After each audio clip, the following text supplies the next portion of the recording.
This is full squad. Roll.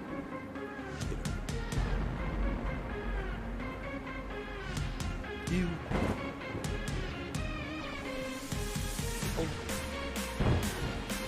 Jump. Arm. Me.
This is full squad.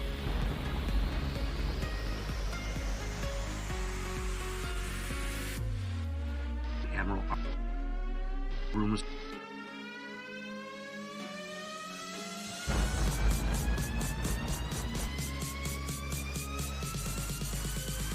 He's out.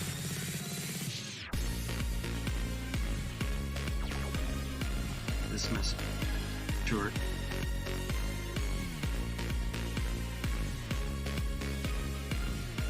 And me.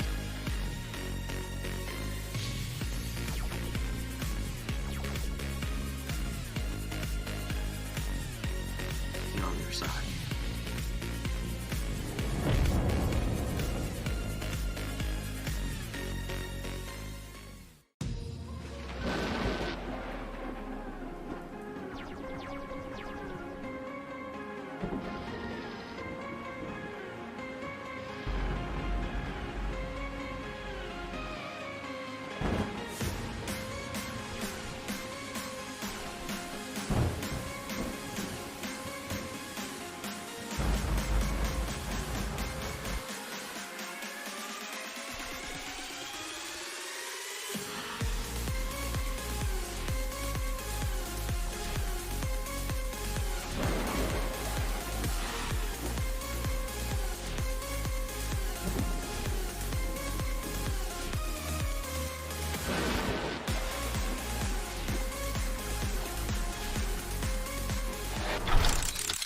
Yeah. Go ahead and kick it on over there, Gearbox Food Doggy.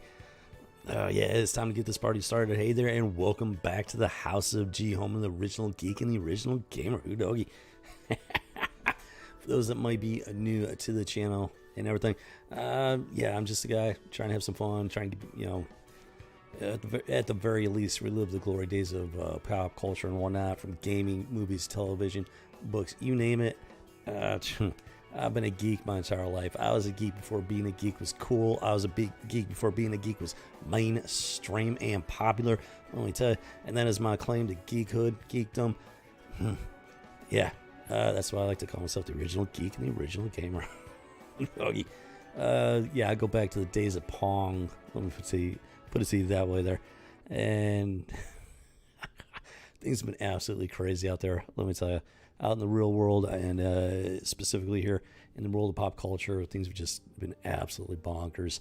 It's been quite the ride, to say the least. This is not my main channel. My main channel is a Rebel Squadron. I try to do entertainment through gaming specifically and whatnot, with some pop culture mixed in for good measure. And this is my side channel, my passion project, I guess you could say. I try to do like the commentary thing here and there, and it's been a work in progress. I've really been enjoying it. It's been very surprising, to say the least, and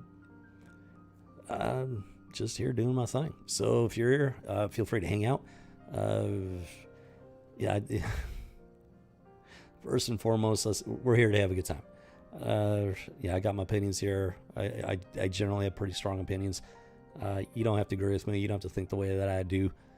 But if you want to change my mind, you better have a compelling argument. Calling me a race. I just had it happen today on Twitter. Somebody called me a racist for not agreeing with what they thought the Snake Eyes movie. Let me throw this out there. The Snake Eyes movie.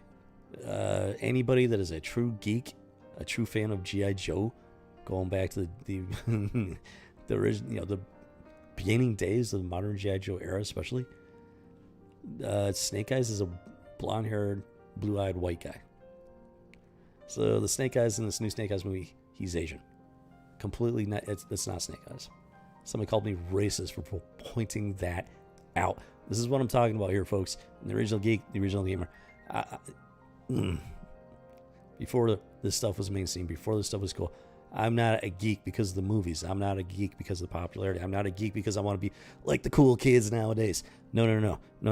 I come from days when you did not advertise the fact that you were a geek. You did not put it out there for everybody to see because people looked down their nose at you. They made fun of you. Now, you're a geek because you loved the character. You loved the property. You loved the universe. You loved the stories. You had a passion for it. So in spite of the fact that it wasn't popular or wasn't cool, you still had that love for it. You still put the time in, the money, the investment. This is what I'm talking about here. Being the original geek, the original gamer. I'm not one of these posers. I'm not a poser here, folks. I'm the real deal. This is something I haven't really talked about much because I didn't really feel the need to. But with stuff that's been going on lately, specifically the whole fandom menace, geeks and gamers, nerdrotic, Ryan Kittle thing, that's kind of put me into a different position here. So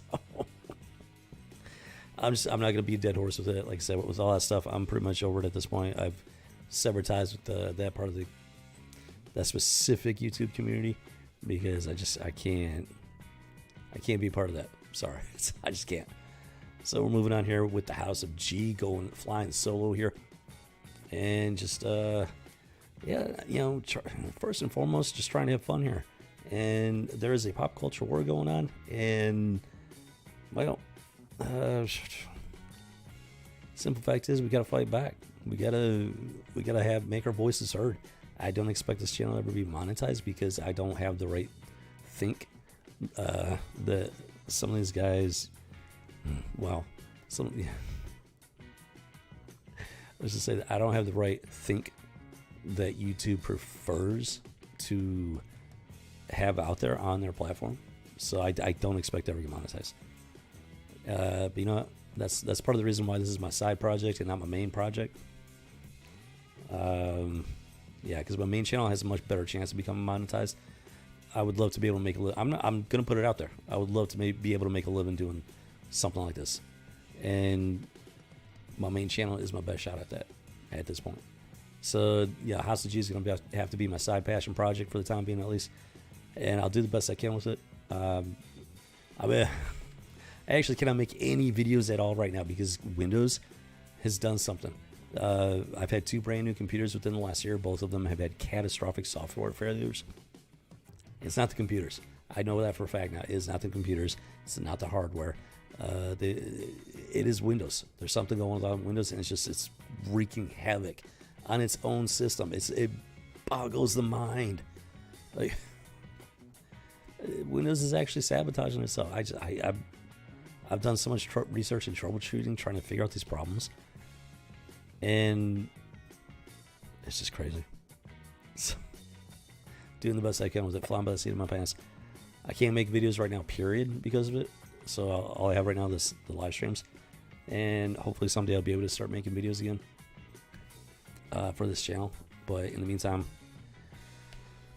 we'll just roll with it as best we can, because that's what geeks do. All right. So let's go ahead and get this party started. So yeah, there has been some talk recently regarding the fate of Boba Fett, in large part because of his appearance on The Mandalorian for Disney Plus, which I was able to see the first season through my family's Disney Plus subscription.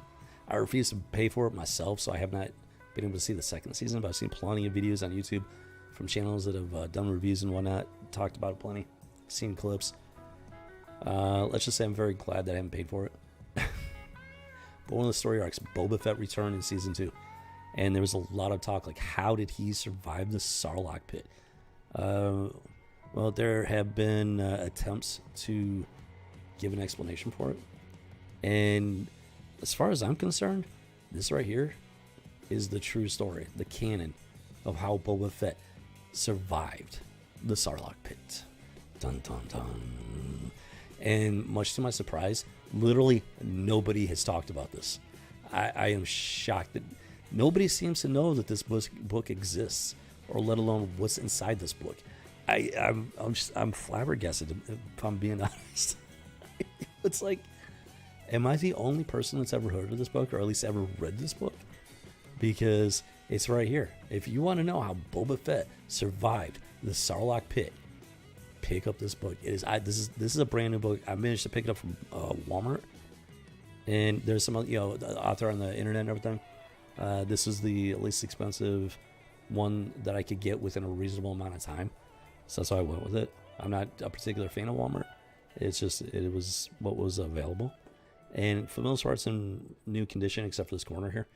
Yes, this corner up here. I don't know how well you can see that. It may have been damaged in shipping, but other than that, I mean, it was a new book, so it is out there, and it was edited by Kevin J. Anderson. He's a big name in the world of writing and whatnot, sci-fi, science fiction. He has done some Star Wars stuff, and he did in fact edit this particular book. Yeah, Star Wars Tales from Jabba's Palace. Gotta love that green screen. This is right here. If you want to know how Boba Fett survived the Sarlacc pit, this is the book you need to read. As far as I'm concerned, this is canon. This is the real story of how he survived, how he escaped, and how he ended up in The Mandalorian.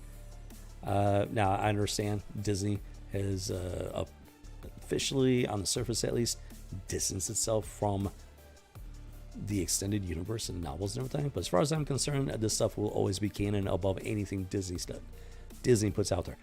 I'm just gonna put it out there. I'm not a fan of the Disney Star Wars universe. I don't like it. It's a complete and total dumpster fire. I know people. This is one of the arguments that certain channels that I shall not name like to use, that it's okay to like a bad movie. To a certain extent, it's true, but to sit there and try to actually pretend like it's a good movie somehow, there are a lot of people who are trying to do that. Sorry, they're just bad movies, plain and simple. If you enjoy them, fine. You enjoy them, you enjoy them. But don't try to blow smoke up my skirt. These are bad movies. And what they do to George Lucas's Star Wars, the real official Star Wars, it should be criminal. It's just downright criminal at this point. And yeah, so they're trying to ignore the extended universe that exists within the books, the novels, the countless novels that have been written, that have expanded the universe that is Star Wars. Stories after story after story. And there's a lot of good stuff out there. A lot of fun stuff. A lot of fun reads. And whether Disney likes it or not, they do exist. And as far as people like me are concerned, this is the real canon. Not the movie stuff. Not the Disney movie stuff.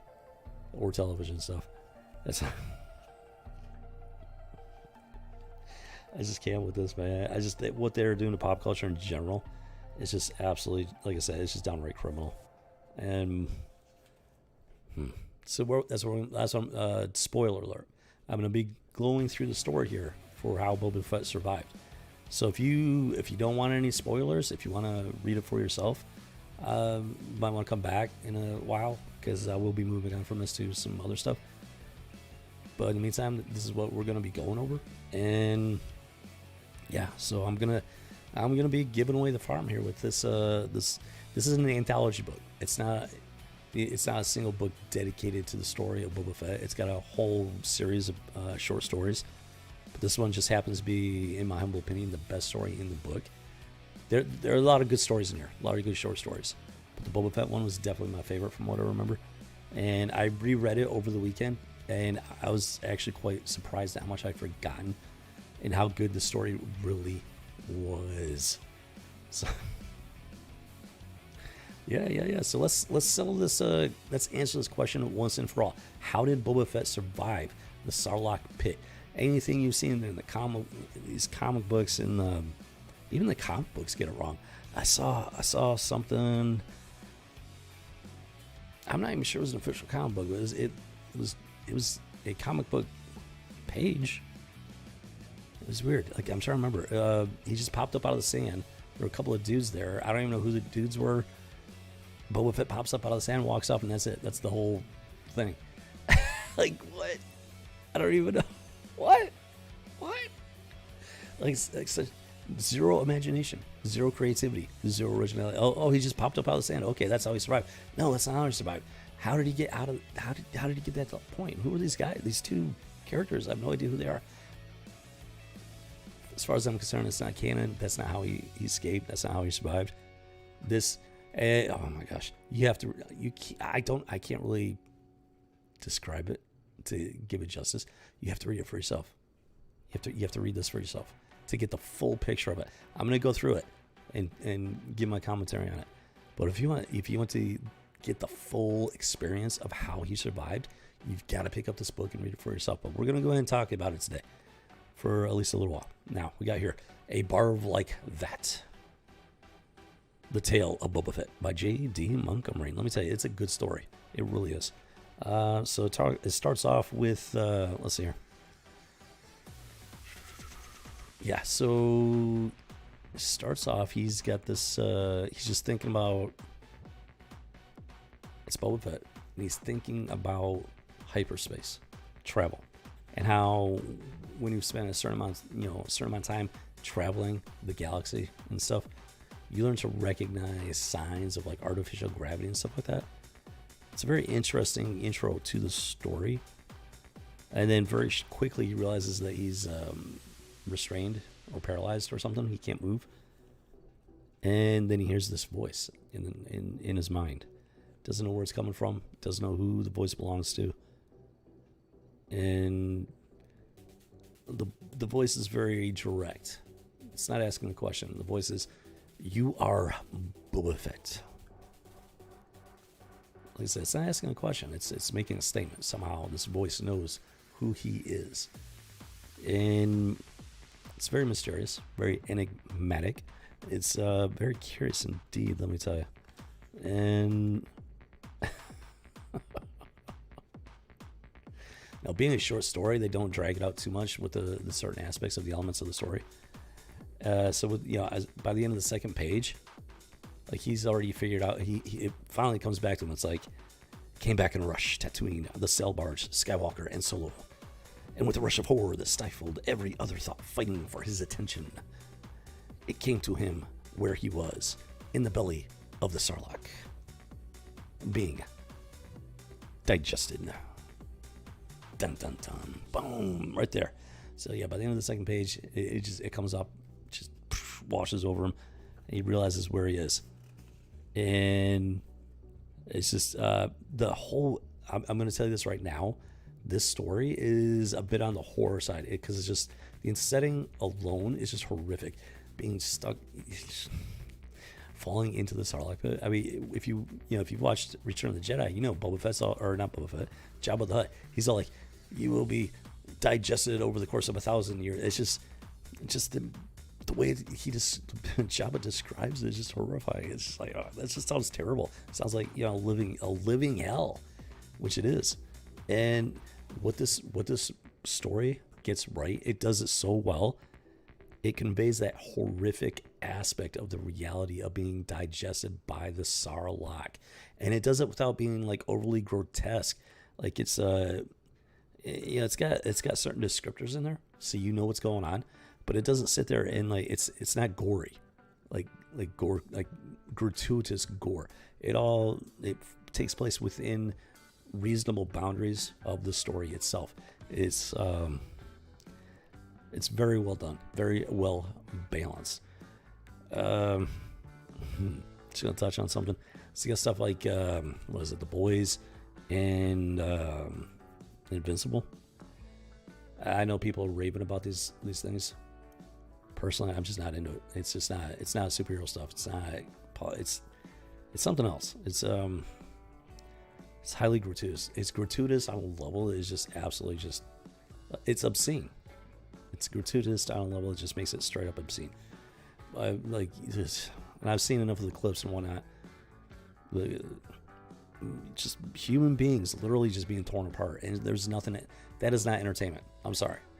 I'm going to say things that a lot of people are not going to like to hear, and that's fine. If you don't like it, I don't care. This is my opinion. Like I said, I have strong opinions on things. If you don't agree with me, you don't agree with me. But I'm not going to sit there and change my mind just because you call me names or you call me racist, which I just had happen today. Somebody called me racist because because Snake Eyes is a blonde-haired, blue-eyed white man, and they turned him into an Asian for the movie, and I got called racist for it. House says you don't play that, homie. It's yeah, I don't even go down on that route. They're on permanent mute, so I'm not. I've learned a nice little trick on Twitter and these social platforms. I don't have to block people. I can mute them, and it's much more fun that way. Because if you block them, they know that they're not going to be able to antagonize it. See, if you put them on mute, as far as I know, it doesn't tell them that they're on mute. So they can post a tweet or whatever, but you're never going to see it. And they don't know. They don't realize it. So they're literally speaking into the wind. And you're never going to have any idea that they're even there. It's just, there's something poetic about that. I freaking love it. So I don't generally block people unless it's they're to a certain extreme. That's just like, nah, I'm not even messing with that. So this guy called me racist. I put him on mute. I responded, and then I just permanently muted him. So I got no. It's very entirely likely he's going to sit there and post some just rancid response, and I'm never going to see it. He has no idea. He has absolutely no idea that he's wasting his time. It's just speaking to himself on the internet, on Twitter. It's beautiful. Let me tell you. I got sidetracked. Why? Oh yeah, because yeah, like I said, I got strong opinions. You can think what you want. I don't care. You think what you want. If you want to have a reasonable conversation, I'm open to a reasonable conversation. If you're not reasonable, not wasting my time. That's the short of it. Boom chakalaka. And yeah, so they did a really good job in the story.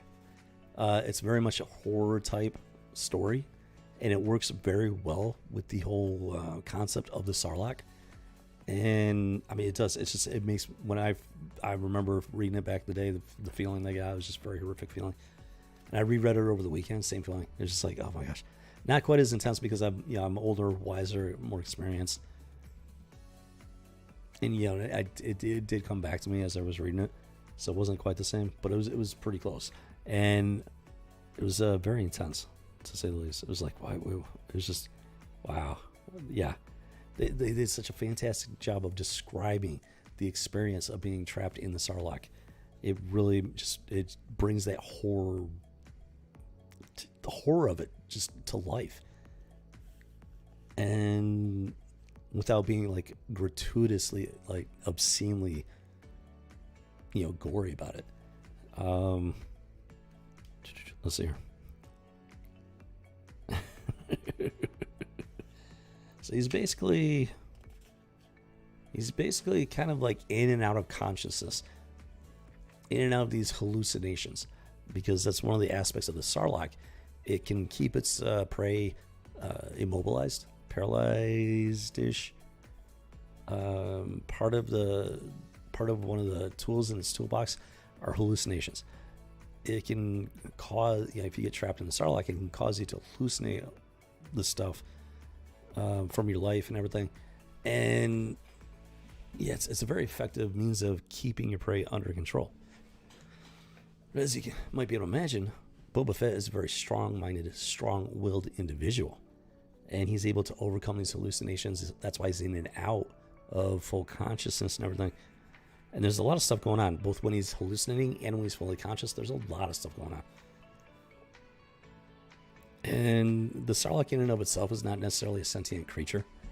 However, when it consumes its victims over the centuries and the millennia, this story confirms that it does absorb their neural network, or at least pieces of it. So in a sense, it develops like a pseudo sentience that is comprised of its victims. So it's very fascinating and very horrific. I mean, it's just horrifying downright. It's a good story. I'm telling you, this is an excellent story. Like, the anthology is pretty good, but the one specifically about Boba Fett escaping the Sarlacc is a fantastic story. Especially being Star Wars and everything, is just it. Oh my gosh! And the fact that the Disney snubbed this book and let the entire extended universe, it's downright criminal. I can tell you, this stuff matters, folks. We're in the middle of a pop culture war. This stuff matters. What Disney has done to Star Wars is an in-your-face example of just what we're dealing with here. And you get the people that are defending Disney Star Wars. I'm telling you right now, those people, they're what is known as normies. And, if they enjoy it, that's fine. That's their choice. But make no mistake, Disney Star Wars is not canon. It is not legitimate Star Wars as far as I'm concerned. And if they have a problem with that, I don't care. It's just like they have the right to enjoy those movies. I have the right to not recognize them as canon. Plain and simple. Because George Lucas did not create these movies. George Lucas created Star Wars. He created this universe, this galaxy, these characters from his own mind and everything. George Lucas is at this point, at least, is the only one that can truly make canon-based stories for Star Wars. And this is not, he had no hand in any of the Disney stuff. He gave them treatments for the trilogy, and they took those treatments and threw them in the trash. Like, we're not gonna use the treatments from the guy that actually created the Star Wars universe. That right there, from day one, Disney had no intention of being faithful to the source material, and that is why I don't recognize it. And that's why people that do enjoy the Disney version, they're not true Star Wars fans, in my humble opinion, because they don't respect the source material. They don't respect George Lucas. So that's the thing. George Lucas created this. If you don't respect the creator of the property, then you can't call yourself a fan, because a fan is going to be a fan of the property that the original guy created. George Lucas is not dead. He's not dead and buried. He's very much alive. He created treatments for the trilogy, and Disney snubbed him. So, I'm sorry. If you enjoy the Disney stuff, that's fine. That's your business. But don't fool yourself. That is not canon. It is not canon. It is not true Star Wars. So here we go. Let's get back into it here, because this is a good story. I'm getting sidetracked. This the channel was originally named Rebel Rant, and have officially transitioned into the House of G. I'm still gonna be going off on these little rants once in a while.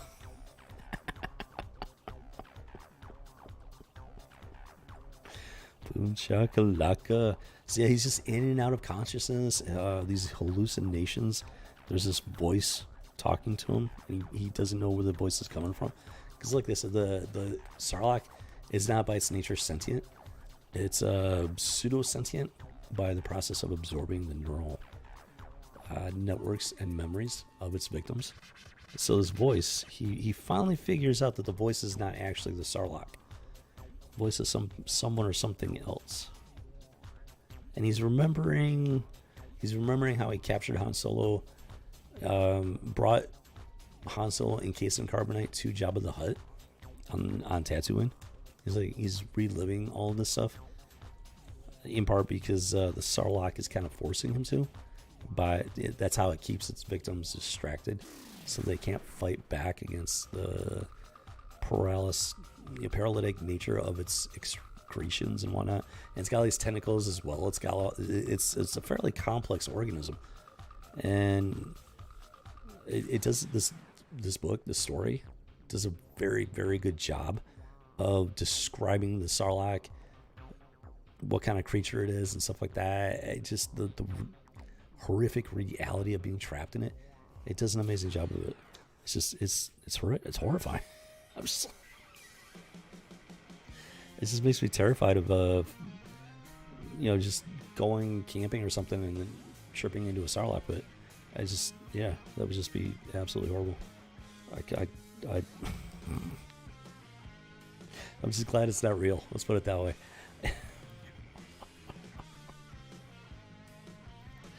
I'll just be cricket, man. But rereading this was great. I reread it over the weekend to make sure I knew exactly what was going on with the story and everything. It was great. It was absolute blast sitting down and reading it again, refreshing the details of the story and whatnot. It was such a good story. I did not regret rereading it one bit. Let's see.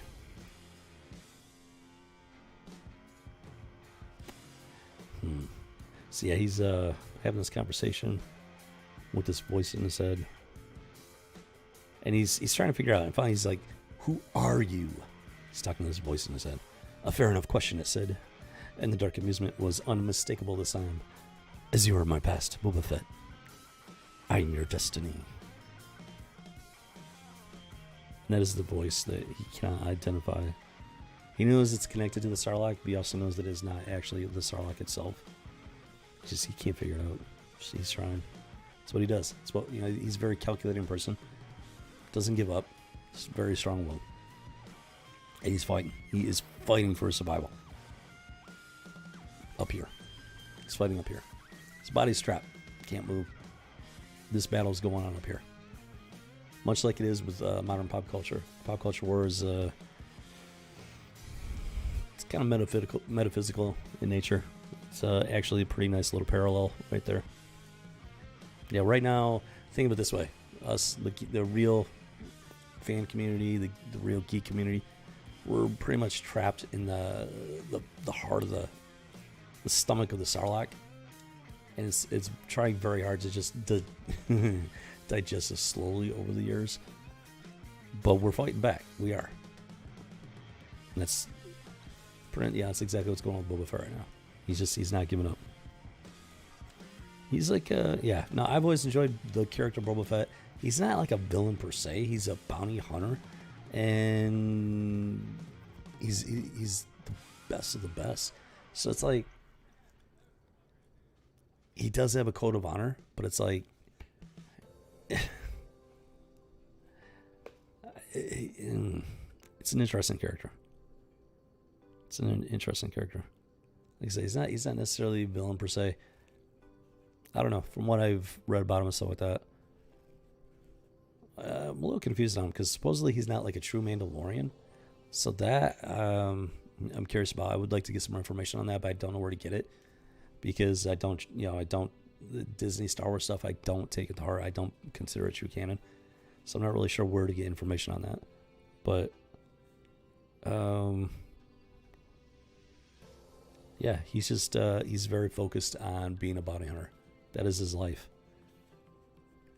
So yeah, it's interesting. It's interesting to say the least.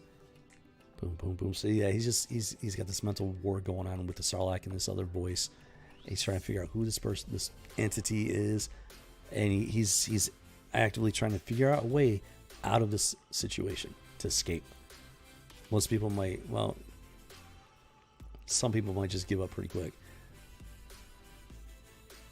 I don't know. It's kind of getting ahead of myself here. So let's keep going.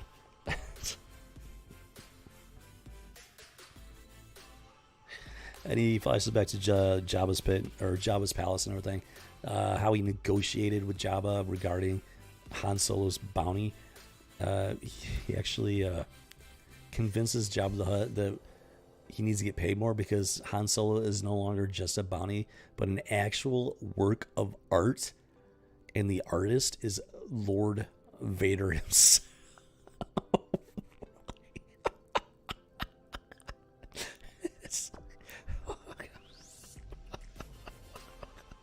That Boba Fett, he's a crafty one.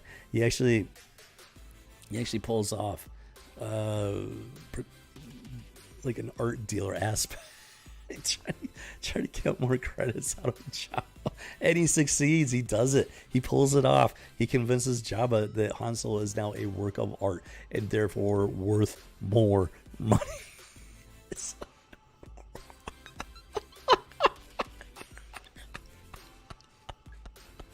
just...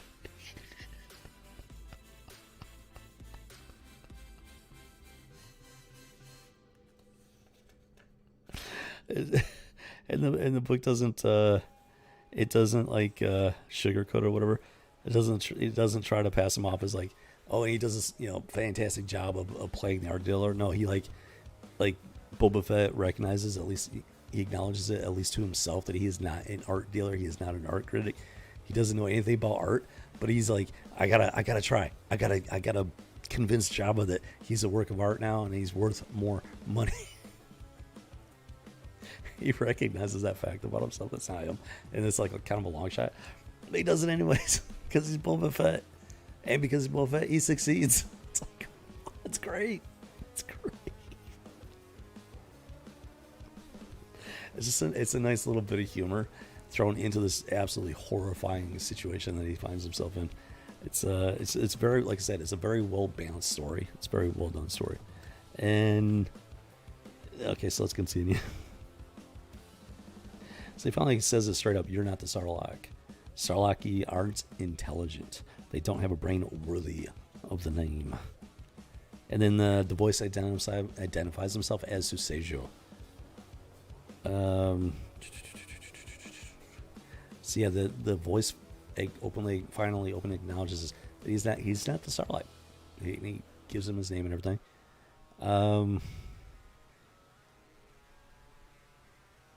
But the Susejo is not quite one. It hasn't. It's almost. It's kind of hard to describe. Think Borg, only instead of being absorbed into the collective, the Susejo has actually taken a certain measure of control over the Sarlacc. The Sarlacc can actually, or the Susejo, as it turns out, he can actually control or influence. He can influence the Sarlacc and how much it digests somebody. So somebody gets trapped in the Sarlacc and Susejo finds them amusing. If he likes talking to them, for whatever reason, he can influence the Sarlacc to digest them very, very, very, very slowly over the course of hundreds and thousands of years. Just think about that. I was just horrific, man. It's absolutely horrific. Oh my gosh. Yeah, so he can actually influence, if he doesn't like the person, if the person pisses him off or something, he can actually influence the Sarlacc to start just devouring them fairly rapidly. Because the Sarlacc, the inside of the Sarlacc is it's essentially just one big stomach. And the Sarlacc can actually control how acidic its internal juices are, to put it simplistically. So it can either be a much lower level of acidity or much higher level of acidity, depending on it has that kind of control over its internal metabolism. And it's very, like I said, it's a very well done story. It's very fascinating. It's intriguing and just absolutely horrifying. Jiminy Cricket. And yeah, so and there are times when Susejo refers to himself as we. Not I or me, but we. He's been trapped in the Sarlacc for many thousands of years. Like many thousands of years. And I think, if based on what the story says, he's actually one of the first victims of the Sarlacc. So something about it, something about being the first victim, it gave him. He was somehow able to like integrate his mind and everything into the Sarlacc to such an extent that he's essentially able to take over the Sarlacc. Like, he doesn't have complete control over it, but he has an immense amount of influence, and he's been able to keep him. Well, see, that's the thing. Does he keep himself alive? No, I think the Sarlacc keeps him alive. Like, for some reason, some strange reason, the Sarlacc has kept Susejo alive for many thousands of years. And I think that's the Sarlacc's decision. The Sarlacc made that choice for some reason. So I think Susejo actually wants to die or something. Like, I mean, because it's a living hell, you know? I mean, I just, like, I can't even imagine being trapped in the stomach of a Sarlacc for, like, thousands of years and not being able to... I just can't imagine. I can imagine enough to be just absolutely bone-chillingly horrified. That's about it. I don't want to imagine any more than that.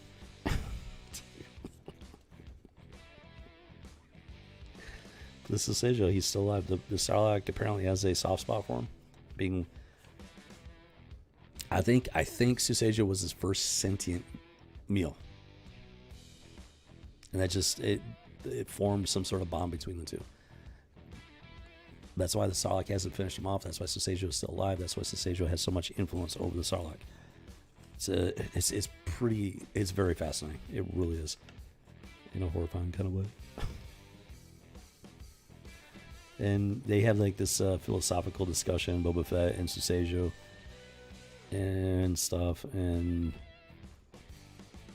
like, Susejo's been in there so long that he doesn't believe that sentient beings are truly real beings, that they're just figments of imagination, because he lost his body so long ago. He's been disembodied for so long that he just I don't think he even fully recognizes himself as like a real sentient being. Almost, it's kind of a mind. It really messes with your mind. It's like,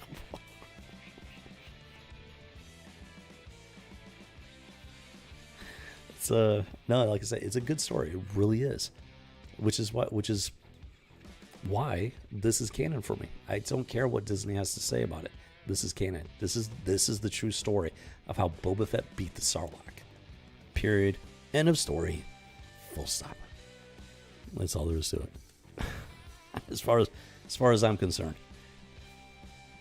Other people might disagree. You know, that's they can disagree all they want. It makes no difference to me at this point. It's like I said, if you can't bring a reasonable argument to the table, then I'm just not even going to waste my time. And there are a lot of people, they just want to call you racist for not agreeing with you.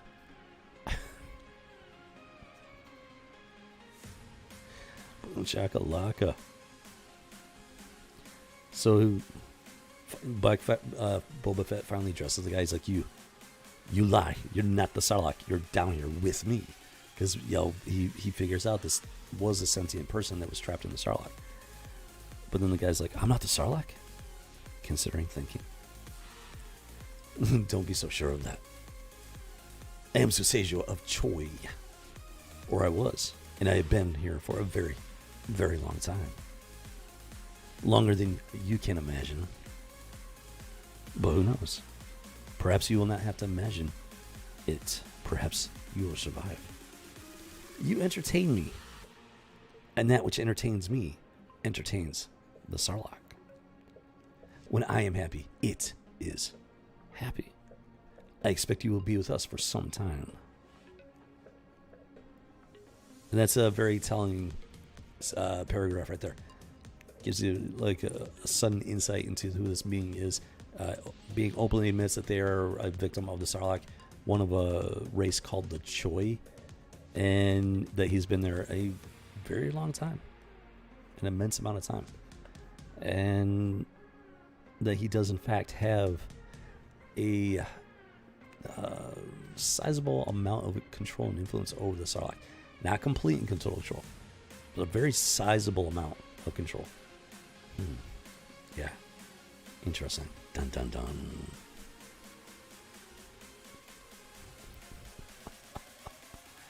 Boom shakalaka. And yeah, Boba Fett's he's just trying to gather information, figure out exactly what's going on. And as usual, he's thinking. This is him thinking. Let me activate even one weapon system. Fett fought the thought down, pushed it back hard and said aloud. So he knows that if it's at the forefront of his mind, if he's thinking about it too hard, this entity might be able to pick up on it. So he's pushing it down. He doesn't want this entity to know, let alone, he doesn't want the Sarlacc to know through this entity just how hard he's fighting for his survival. Because he knows that he can't let it know. He can't let it find out. He says aloud, "You are cruel." Then Susacio, "There's a joke," said the voice. It ignores the statement for the time being. That my Jedi told me. And a Jedi fell into the Sarlacc pit a long time ago, many thousands of years ago. A sentient visits nearby. So he tells this joke and everything. It's actually pretty funny. Then Susagio's laughing silently in the darkness at the joke that the Jedi told him many thousands of years ago. And as Susagio's laughing, he can feel the wall of the Sarlacc rippling behind him. As the Sarlacc responds to Susagio's amusement, he can feel it just rippling with laughter. It's just, this is so creepy. It's so creepy. Which just, accentuates the connection between Susacio and the Sarlacc. Boom, boom, boom, boom, boom. Oh, and the joke was related. It was a joke about a dog, alien dog-like creature. Is the alien equivalent of a dog in this farm or whatever, and eating the dog one piece at a time or something. And it's a it's a parallel with the Sarlacc. It's a very morbid joke, and the Jedi is the one that told the joke. So.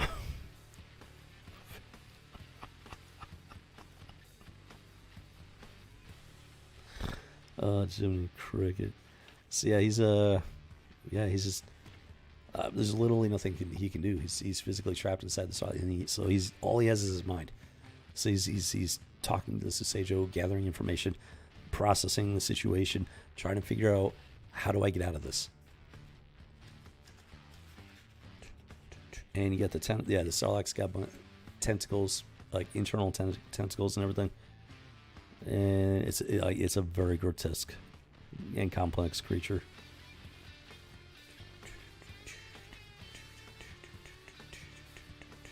And Susacio knows that he's trying to escape. He might not know the details of what's going on in his head, but obviously he knows Boba's trying to figure out a way to escape. Susagio's finally like, "Oh, but you're not going to get out again, Boba Fett. No one ever has. And you won't be the first. Listen." Susagio's been stuck inside this thing for thousands of years. I'm sure a lot of people have tried to escape. Nobody, and at least according to Susacio, nobody ever has. Obviously he could be lying, but it's kind of difficult to believe that he's not telling the truth in this case.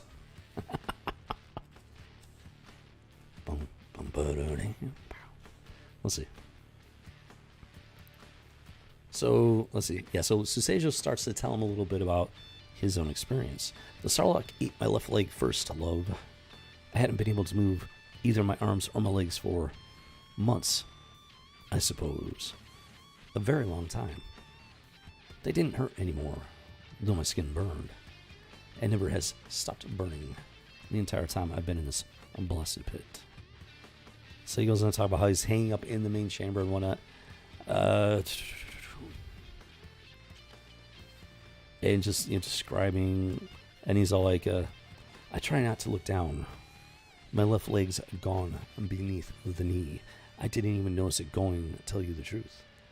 One day I looked down and there it was, on the floor of the pit, down in the acid, being dissolved down into nothing. So like I said, it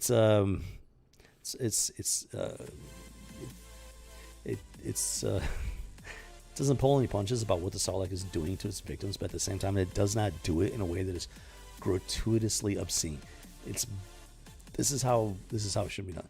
Like I know people like their horror movies and whatnot. I like them to an extent, but I like horror movies that are true horror movies, not these obscene, just ripping people apart type of deal. That's not a horror movie to me. That is what's the word? Gratuitously. It's just like it's obscenely gory. You know, it's gore on a level. It's not necessary. It doesn't do anything for me. I watch it and it's just like, it doesn't add horror. It doesn't a sense of horror or suspense or anything like that. It's just gross and a horror movie and just a movie that's just plain gross. They're two different things. They're not the same thing. Being gory is not inherently horror. It's just being gross. And I don't need to see a human being torn apart, period, end of story. It's just not. I don't need to see it. I've seen enough things in my lifetime in real life. It's not the type of thing. YouTube used to have the faces of death. I used to, out of just morbid curiosity, I would watch those. I've seen enough. I don't need. If I watch a horror movie, I want it to be scary. I don't need it to be just gross. I think that's one of the, Hollywood is really lost its way on that one. I don't have a problem with horror movies. I got a problem with just being gross. Stop being gross. Come on, man. This does a very good job of it. It gets the point across without being obscene, and it's very well done. This makes me feel horrified. Straight up horrified. Not gross, just horrified. And that's the goal when it comes to something like this. Boom, boom, boom. So yeah, he's I'm not even sure if you're the girl I remember. So, yeah, so even Susejo has been alive for so long, and there have been so many victims in the Sarlacc that he has a little bit of difficulty keeping all these victims straight in his mind. He's like, well, wait, are you this one? Or are you this one? Was it this one? Was it that one? It's, you know, if you've been around sentient for thousands of years, even in this living hell of, you know, especially when you have no external stimuli, being able to go out into the sun, travel to another planet or even another location on the same planet, stuff like that, new experiences, it's all just yeah, this stuff just kind of, it just blends together after a while. Boom. And it's just, yeah, I can't sit here and go into hyper detail, otherwise I'll just be reading the whole thing. But yeah, it's stuff like that that's going on. It's a very interesting dialogue going on between Boba Fett and the Susejo. It's like I said, it's really well done. And yeah, there's something about. Wait a minute.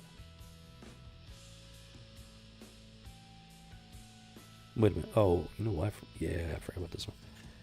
So somehow.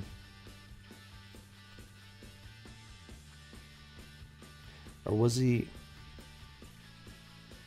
Oh, you know what? Susejo may have been conveying a story to Boba Fett. In order, I think that Susejo's goal was to convince Boba to break Boba Fett's will, and so that he would basically just give up, because he likes Boba. Boba Fett is entertaining Susejo. He doesn't want the Sarlacc to eat Boba. He wants Boba to stick around to entertain him for as long as possible before the Sarlacc finally consumes Boba. So he's telling him the story about somebody else that was trapped in the Sarlacc. Some gambler. Yeah, it was a Corellian gambler. And so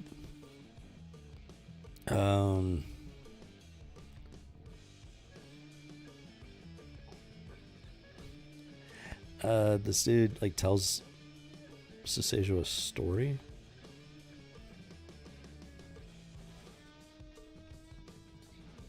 Wait a minute. Yeah, Susejo asks Kess. This gambler's name is Kess. Susejo asks Kess to tell him a story because Susejo's been like Susejo gets bored. He's been inside the Sarlacc for thousands of years. He gets bored. He likes to be entertained by the other victims. And being essentially the master of the Sarlacc, for all intents and purposes, he wants the other victims to dance for him. Dance, puppet dance. But this Kess,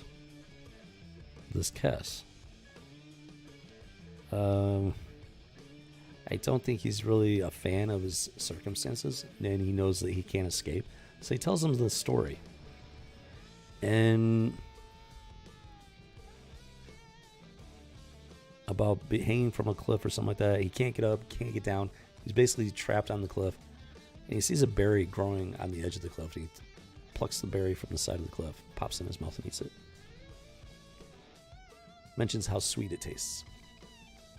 Susejo doesn't like that story very much. Well, it hits a little too close for home, I think. And Susejo finally responds after a while.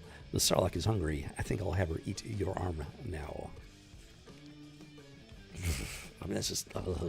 it's just like, man, I can't even. That's just such a horrific situation.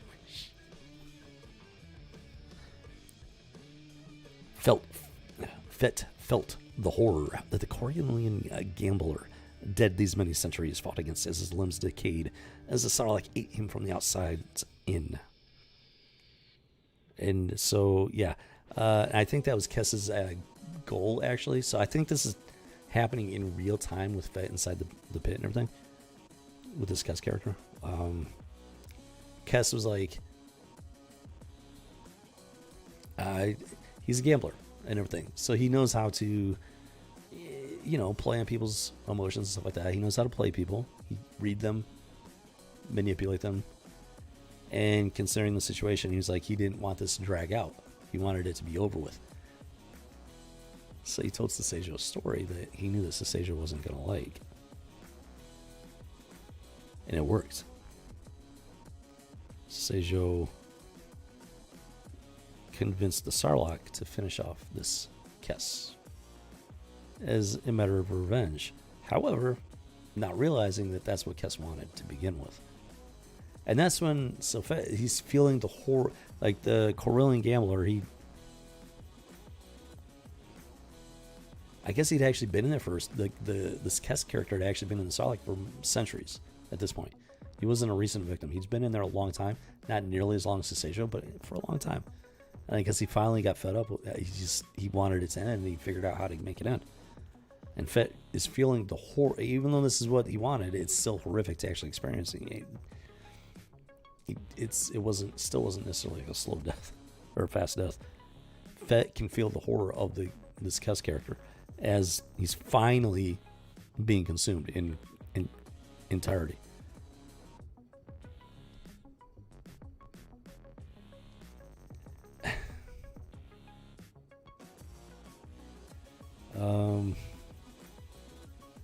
And okay, so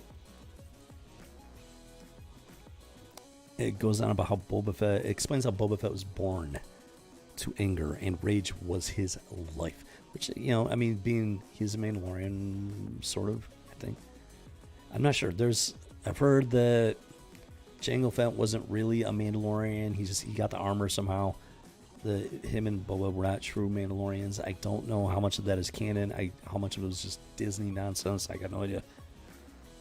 But yeah, being a bounty hunter and whatnot. Yeah, it describes Boba Fett. It sounds like Boba Fett. This is more canon than Disney will ever be. See, he's born to anger. Rage was his life. It makes sense. And so then he realizes that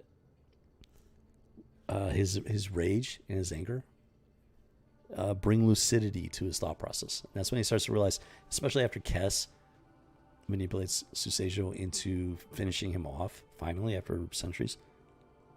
he realizes that not only is his hatred, his anger, his rage, not only does it help keep him lucid, it helps to fight off the hallucinations, but it also might be the key to manipulating Seijo and the Sarlacc.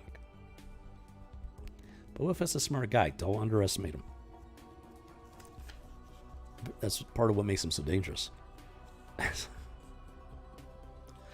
So he says, so he taps into it. He taps into his anger, his hatred, his rage. Just taps into it. So it lets it boil up and everything. Up until now, he's been trying to control it, to manage it, to keep from doing anything that he can't take back. But now he's at a point, he's got enough information about a situation, about his captor, to make a intelligent, informed decision on how to move forward. So that's when he's like, he takes off the regulator, he takes off the governor, and he just starts to let his anger flow freely in this situation. He's like, so he just says it as clear as day. He's like, I'm going to kill you very slowly. And he had never met anything more in his life. He hung in the darkness with his hatred. Sometime later, Seijo said, I suppose I'll let the Sarlacc start on your leg. See, he's playing Seijo, and it's working. One thing that makes Boba Fett so successful as a bounty hunter, he can adapt to a situation like that. You can go in with a plan, but there is no plan that ever goes off 100% without a hitch, and that's what makes him so successful. He'll come in with a good plan, but then when those hitches pop up, he's able to respond to them, react to them, to account to them on the fly. That's what makes him the best bounty hunter in the galaxy. So yeah, he's got a plan now. He doesn't know the details because he can't control everything, but he's got a plan. He's good at reacting, to stuff on the fly. Boom, boom, boom. So this is when the Sarlacc starts to digest him more enthusiastically. Let's put it that way. And it does. The tentacles of the Sarlacc, they reach for his leg. They start wrapping around his leg, trying to get at his leg. Now he's got his armor on. And Mandalorian armor is, especially if you've seen the Mandalorian. Now in the Mandalorian they call it Beskar steel, but in the books they call it Beskar iron. I like this. This is canon to me. So it's not Beskar steel, it's Beskar iron. I understand iron and steel, they're essentially the same thing, just different chemical properties in the way they're created, forged. But steel does come from iron or whatever. But it matters. It's not Beskar steel, it's Beskar iron. And I mean, this isn't the iron that we are used to dealing with in real life. This is a different type of iron. And it matters. At least to me. So he's got his armor on. His armor is doing a very good job of protecting him. He's not... Now, the scars. He's got the scars all over his body. That's from the acid. The acid does get inside and, starts eating away his skin. That's where he gets the scars from. And, let's see.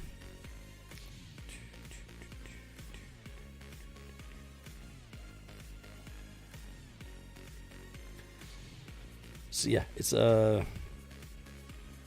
So he realizes, his plan is working, and he keeps going off on Seijo, taunting him, just letting him, his anger out, and Seijo is responding the way that he wants him to, and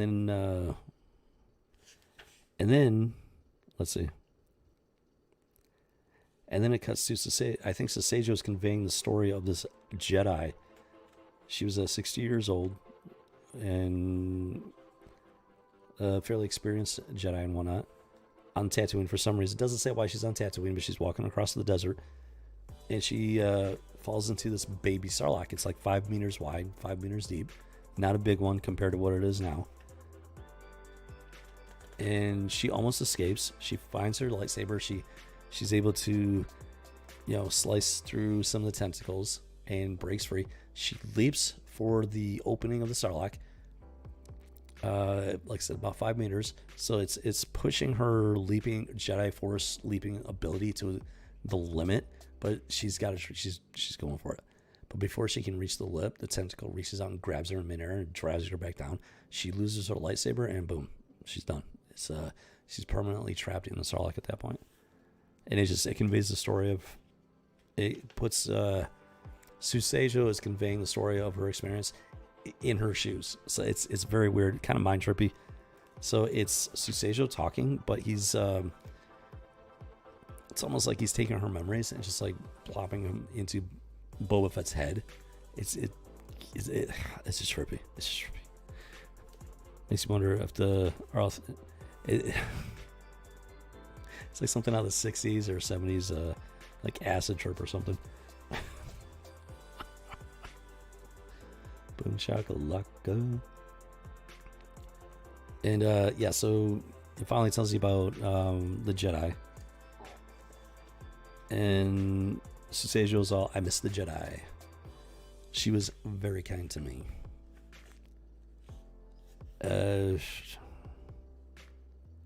Susejo is a very almost a tragic character. Almost, not quite. I mean, because he's pretty cruel at this point. He's pretty cruel. He's like a child almost, with this immense power over other people. Not directly. It's not his power. It's the power of the Sarlacc. But he can control the Sarlacc to an extent, which gives him that power. And he uses it like a child would, which makes you, and it points it out. I think Boba Fett kind of gets the idea that maybe this Susejo was very young when he fell into the Sarlacc.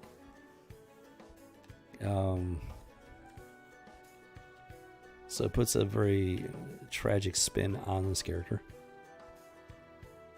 But he's after thousands of years at this point, he's just an asshole. So.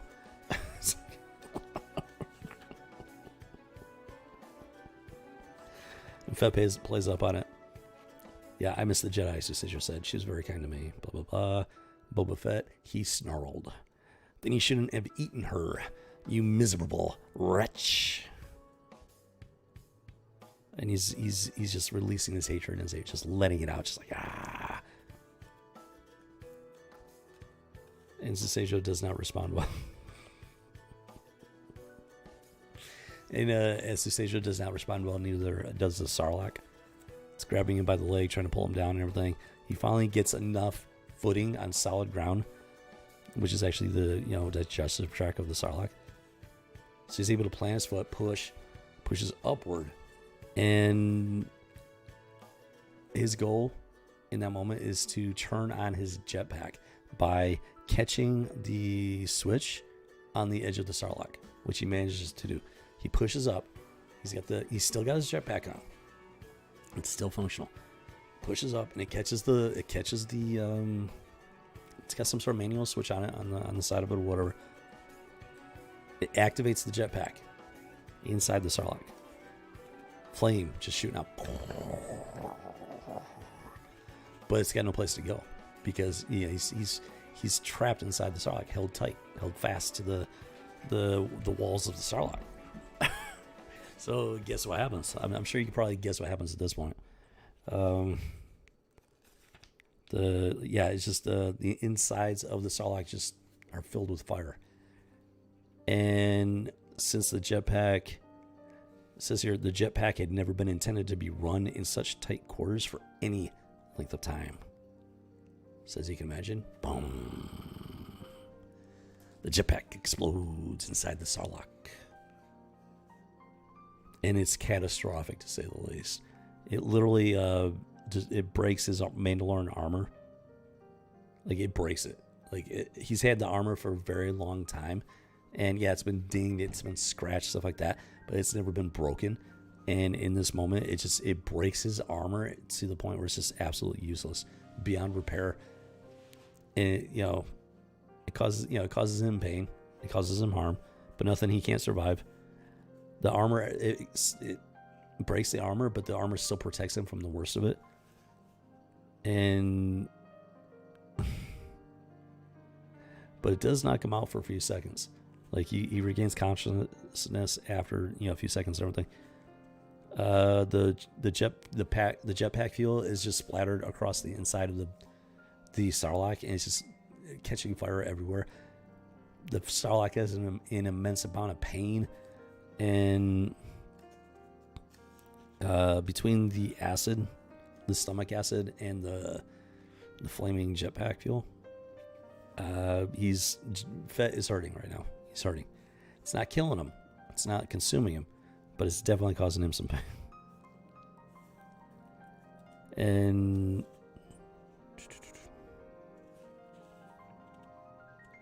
because of the explosion and everything, his left arm was like trapped beneath him at the wrong angle, so it breaks his arm in the process. So there is that. He does have a pretty major injury with his arm, but he's still alive. That's the important thing at this point. And he manages to find, well, the pain from breaking his arm actually causes him to pass out. And then when he comes back to consciousness, like the immediate area is, everything's died down, like fire-wise and stuff like that. There's still some fire going on along, the lengths of the Sarlacc tunnel and everything, but it's mostly calmed down. But you can tell the Sarlacc is angry, it's in pain, and it doesn't dare to, like, I don't even know if the tentacles are still functional in that area. But it can't, it's not touching, it's not messing with him at this point. In that regard, he's safe for the moment. Now he still has he still has a grenade launcher. He manages to get a hold of it. It's still got 3 grenades in it. And there's already a hole in the Sarlacc itself. There's sand trickling onto his head and everything, his helmet. He's still got his helmet and his let's say his codpiece. Fortunately, those 2 pieces are still intact. Fortunate. And see, he's got his helmet. Sand's coming down. So he finds his grenade launcher. He blasts. He pops a grenade into the hole that's already been made in the Sarlacc. Sand comes, just pouring down at that point. So he.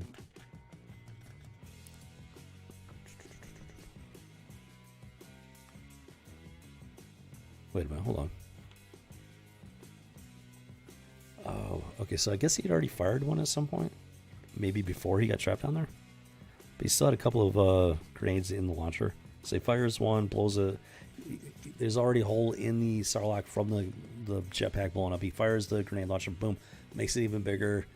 More sand coming down. He's like climbing up desperately through the sand and everything. Earlier on, he did do this thing with his helmet. He was like, I want to say like 20-30 meters below the surface or something. I don't know. So he blows, there's already a hole in the desert sand wall. And he makes it bigger, and he's like climbing up, desperately trying to climb up through the sand. Finally, he breaks through the surface. He's got this helmet, so he's got a small oxygen supply within his helmet, even though he's like sand is just dumping it down on top of him. He breaks free through the surface of the desert, and he's the Sarlacc is his armor's broken. He's taking the pieces off because they're worthless. It's eaten. The Sarlacc ate through the rest of his uniform, his costume, whatever. So you can imagine the state he's in. Fires up his last final grenade launcher into the sky as a signal. And then from there, it cuts to a year later. 1 year later, after he escapes the Sarlacc, he returns to Tatooine in Slave 2. Slave 1 is... That's right. Okay, so when he was coming to Tatooine with Han Solo, IG-88 ambushes him. And in order to defeat IG-88, he pulls a maneuver that just breaks his ship. Slave 1 is just like pretty much torn apart from the inside. he's able to land. It's still in one piece enough. He like activates the inertial dampener or something when it wasn't supposed to be active or something. It just breaks his ship. So, but he has more than one ship. That's why it's Slave 1. I always wondered about that. I wondered why it was Slave 1. Like, why was it 1? What did that 1 mean? It's because he had another ship, Slave 2. So after he escapes the Sarlacc, 1 year later, he returns to Tatooine on Slave 2. And so he comes down to the Great Pit of Carkoon, which is the Sarlacc in the midst of the Dune Sea. And his intention is to blow the Sarlacc pit into oblivion. He just wants to destroy it, annihilate it from all existence. Can't really blame him too much there. He's the only person who have ever escaped it. So he pulls up, he's in his new ship, hovering over the pit of Sarlacc. If he closed his eyes, he could see it, the main chamber where Susejo hung, shimmering beneath the superheated air. And then he hears a voice. You. And he responds, yes, indeed. Inside the creature's pain, Boba Fett could feel something like relief. You liberate me from the long cycle. So Susejo is there, and Susejo is still alive. Sarlacc is still, the Sarlacc is injured, very badly injured, but it's still alive, and so is Susejo. And Boba Fett returns, and his intent is to blow it out of the desert. Just blow a crater in the deep, basically into the bedrock of the desert in order to wipe this thing out. That is his intention when he comes back to Tatooine. But then he makes contact with Susejo. They still have this telepathic connection, apparently, even though he's no longer trapped inside the Sarlacc. But instead of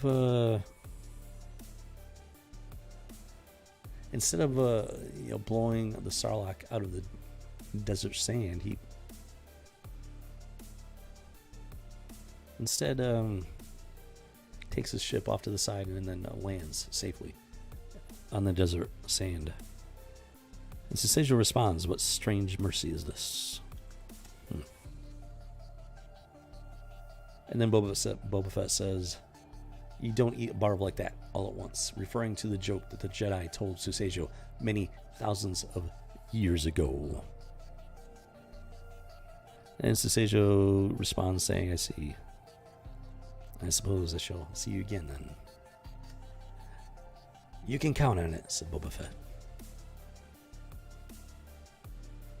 And a dark spirit rises into the night. Very, very unexpected. It's a very interesting ending. Let me put it to you though. Honestly, I didn't see that coming. I thought he was just gonna. Yeah, I thought that he was just gonna disintegrate this thing and be done with it. And Susejo was actually relieved. He was actually feeling a sense of relief that his miserable existence was about to end.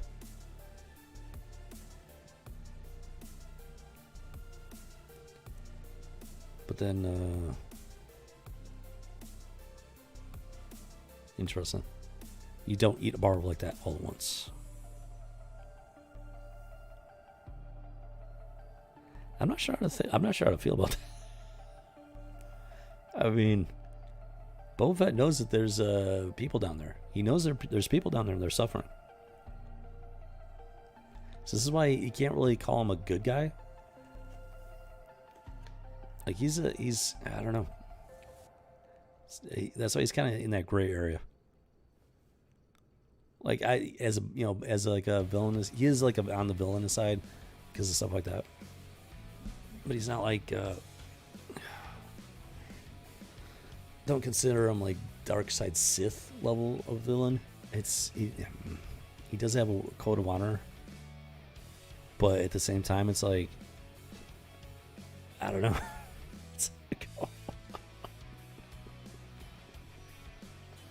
He knows there are people suffering inside the Sarlacc. He knows other people are going to fall down there or whatever.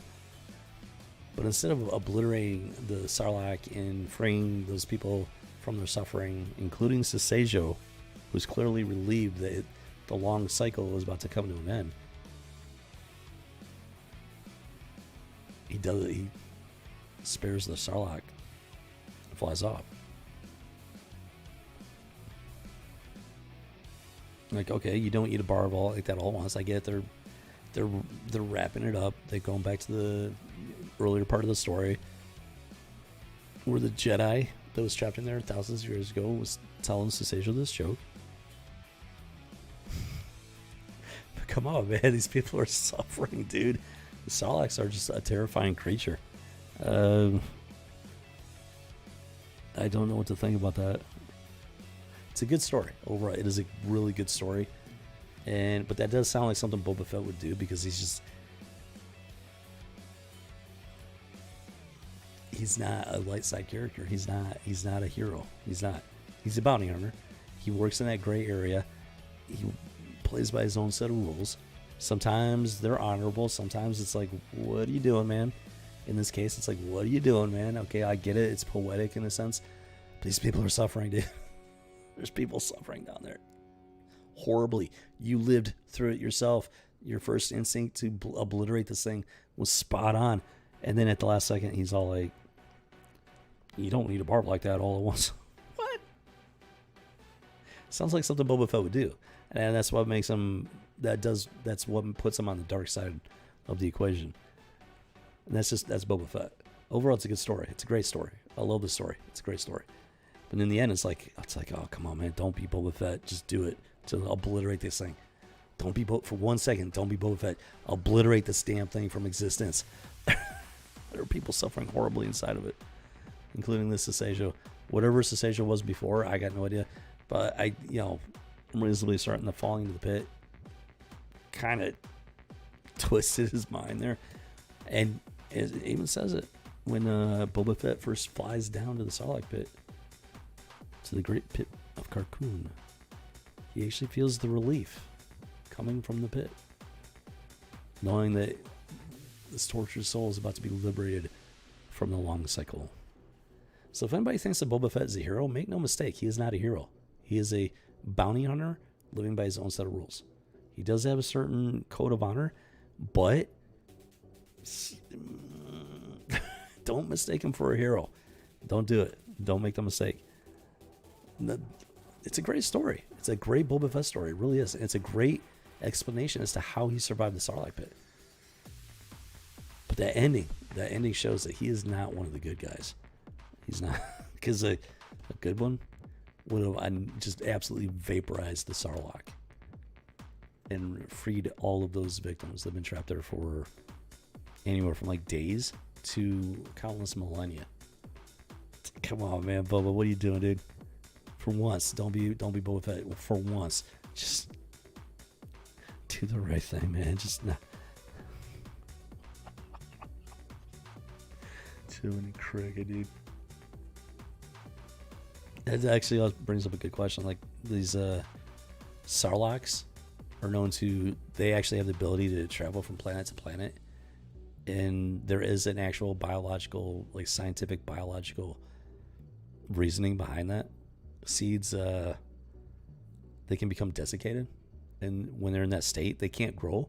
They can survive nearly anything, and once they somehow find their way into a fertile location, then they're no longer, they come out of that desiccated state, and they're able to basically reactivate and put down roots and grow into the plant that it was meant to be.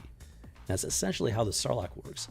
It has the ability to travel between planets as like this in this desiccated seed state, and then when it lands, it hits the atmosphere, comes down onto the land, onto the planet, whatever, and they can survive in like nearly any kind of environment. It even talks about in the story how there was this one Sarlacc that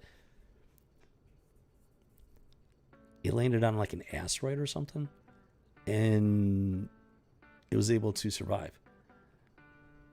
It was more plant than animal. It's this creature is like a plant animal hybrid, and because of the lack of nutrients and stuff, it was more plant than animal or something. I'm not really that part. I'm kind of questioning a little bit, but it's science fiction, so you got to give it some license, artistic license.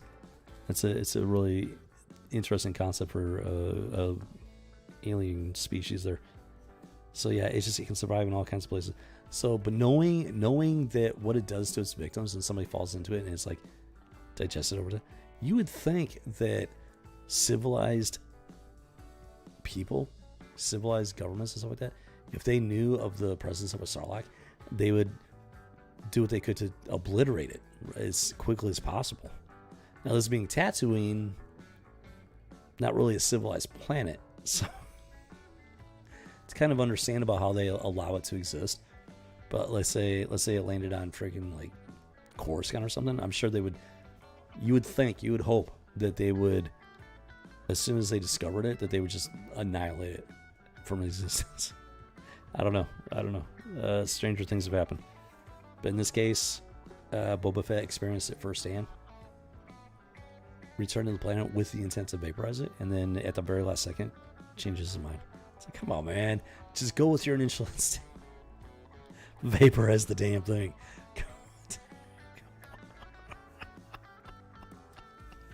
But he doesn't, and that's Boba Fett. And there you have it. Star Wars Tales from Jabba's Palace. What was the name of it? A Barv like that. A Barv, very good descriptor for one of Boba Fett. A Barv like that. The tale of Boba Fett and how he survives and escapes the Sarlacc pit on Tatooine, the great pit of Carkoon. It's a great story. As far as I'm concerned, that is the canon story of how he survives the Sarlacc. I don't care what Disney says. I don't care what this modern comics say. The modern stuff is just train wreck. This, as far as I'm concerned, this is the real story of how he survived. And it's a good one, let me tell you. If you haven't had a chance to read it, I highly recommend it. Even if you don't read the rest of the book, this is an anthology book. There's a whole bunch of different short stories. Even if you don't read the rest of the stories, if that's the only story that you read, I highly recommend picking it up and reading it, because it's a good one, and it does it does a great job of explaining his escape. And it doesn't end here. It's the tale of the bounty hunters. I'm like, at this point, I'm 99% certain that's what the story is. That's not the entirety of the story of how he escapes. Dengar was involved in rescuing him, and I'm pretty sure that story was in the book Tales of the Bounty Hunters. And I think that's why I thought that the story was in that book, because they are directly connected.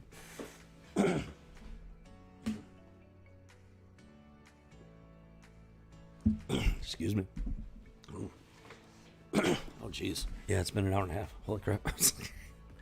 But I'm pretty sure the stories are directly connected, because I was thinking that this story was in that book. But I think the story that's in that book is the part that Dengar played in helping Boba Fett after he actually got out of the Sarlacc pit. So I'm pretty sure. I got to look that up just to verify it, but I'm pretty sure that's what's going down, because it's been such a long time since I read it. There's actually a story in here from Timothy Zahn. Oh, wow. Yeah, I might have to reread that one. Yeah, it's an anthology, a bunch of original stories. It looks like Kevin J. Anderson edited it and did one of the stories.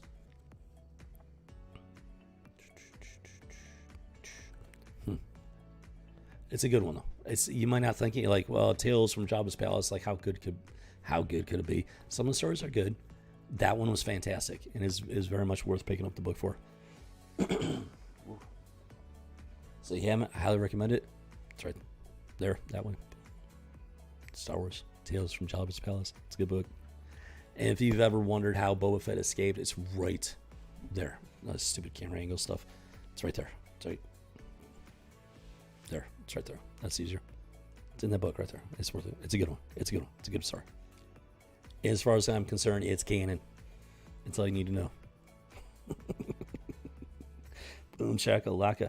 All right. So got through that. It was man, I've been wanting to talk about that one for a while, because it was been driving me nuts. People were talking about the Mandalorian and how Boba Fett appeared, and it's like, wait a minute, how did Boba Fett escape the Sarlacc? Nobody had any idea. Nobody I heard. Everybody had all these theories and stuff like that. There was all these stupid little things in like the one comic book. It didn't even tell the story. I swear it was like a one-panel setup. Like Boba Fett appeared out of the desert to these two guys, and they're like, "Wait, where did you come from?" He's like, "You escaped the Sarlacc." Doesn't explain how. It doesn't tell the story. It's just like, "Oh wait, there's Boba Fett," and his armor was in usable condition and everything. It's just really weak. It's weakly done. It was just driving me nuts because I knew there was a story out there that explained it, and it was canon because it was in the books, the extended universe. And there it is. Finally found it. Not only did I figure out which book it was in, but I actually got a copy of it. So yeah, I got proof, hard proof, of the story of Boba Fett surviving the Sarlacc pit. So, there you have it. It's a good read. It does a very good job of conveying that horror aspect of being trapped in the Sarlacc. It's just, oh my gosh, it just makes your skin crawl without being gratuitously obscene in the gore area. That's another thing that I like about it. I love about it. It's a very well balanced story. There's so much of that is lacking nowadays. I hate to say it. Boom shakalaka. Okay, let's go move on here to the next segment. All right. So there you have it. How Boba Fett escaped the Sarlacc. Now let's get into some comic book type stuff going on here. What? Wait a minute. I just realized something. This is a double header. Boom shakalaka. Okay, so interesting. What? So I was going to talk about this one here, The Adventures of Spider-Man. But guess what? We also have The Adventures of the X-Men. It's a double header. First spectacular issue, Wolverine versus Savage Hulk. Meanwhile, we have Hunted by the Punisher. First spectacular issue. What? New stories based on the hit TV show. So I'm not really sure. Okay, so clearly it's some sort of basically a comic book ad for the cartoon at the time. Now this is April number 1. Boom shakalaka. I believe it was 1996. Keep that year in mind. You gotta keep that time frame in mind. 95, 96. Some weird stuff was going on in Marvel and DC. They took a hard turn in some very strange territory right in that time from 95, 96. So this is right at the start when they started going really sideways there. So let's go ahead and take a look at it and see what's going on here. So we're going to take a look at Adventures of Spider-Man first. Hunted by the Punisher, Boom shakalaka, based on the hit TV show. So it makes me wonder about the hit TV show now. Yep. Get that big old front page shot of Spider-Man just, web slinging through the city of New York. Shot in the dark. Boom shakalaka. All right, let's see what's going on here. Now, I mean, Punisher hunting this. It's probably just a misunderstanding or something like that. Punisher thinking this guy's a menace. Maybe he's been reading too much article from J. Jonah Jameson or something. Or oh, you know what? No. So Spider-Man is going after some gun smugglers or something like that. Yeah, down in the docks and whatnot. You see the artwork is kind of it's a little more on the basic side. It is based on an animated cartoon and whatnot. So maybe they're going for the animated cartoon feel. I don't know.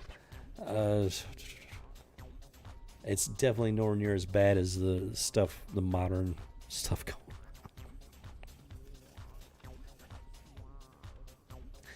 And then, boom, we get the Punisher popping in.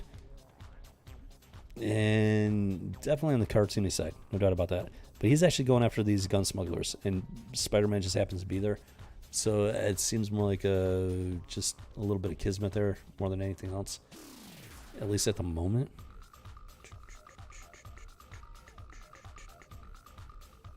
So, okay, so the Punisher does his thing, wreaks some havoc, punishes some bad guys, and then gets in his Punisher van and drives off. And then, not before the Spider-Man can throw on a spider tracker so he can catch up to the Punisher later, because he has a meeting with Aunt May. He's got, I don't know if it's a dinner appointment or dinner time or something like that. Spider-Man's a busy guy. I mean, he does the best he can. What can you say? And interesting.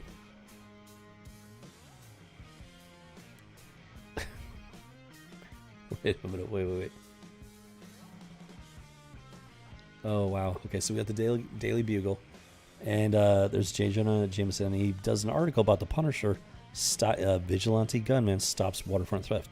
Now, usually he's ripping on superheroes, especially Spider-Man. Spider-Man's his favorite hero to smear and just talk smack about.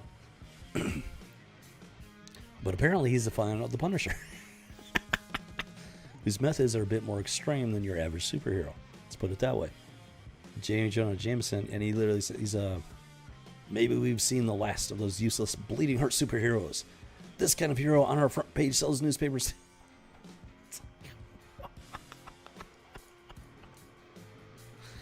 That's okay. So I'm starting to get I'm starting to get the sense that J. Jonah Jameson has less. His issue with like Spider-Man and stuff is less about the fact that he's a vigilante and whatever. It's more to do with the fact that he sees Superman or Spider-Man as being soft. That actually makes sense. That actually kind of clarifies that character a little bit and his motivations.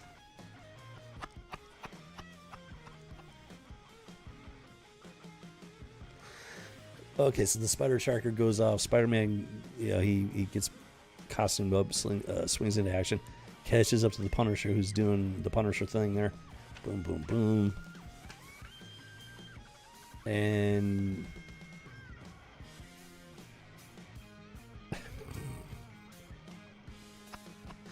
so instead of being grateful for the help, he's all like, Spider-Man, get out of my way.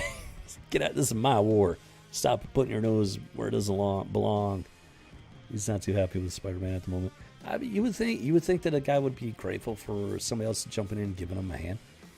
What the what?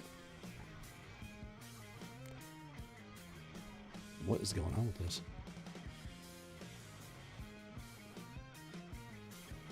Nemesis. Gearbox. Are we under attack? What is going on here? What was that? Oh, just do your thing. Can't let those invasive Dark Star AI algorithms muck up the works here. Yeah, that was odd. Not sure what was going on there. The camera was just doing something funky. No doubt about that. So yeah, this Punisher.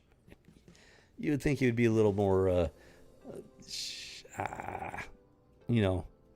grateful, I guess, about having a hand from the Spider-Man. But like J. Jonah Jameson, apparently Punisher's not that big of the Spider-Man either. So.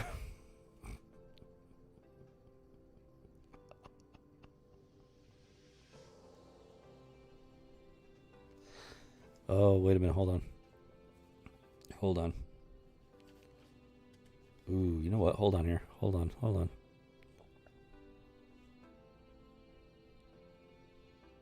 Yeah, so they end up getting into like this philosophical heat of the moment discussion.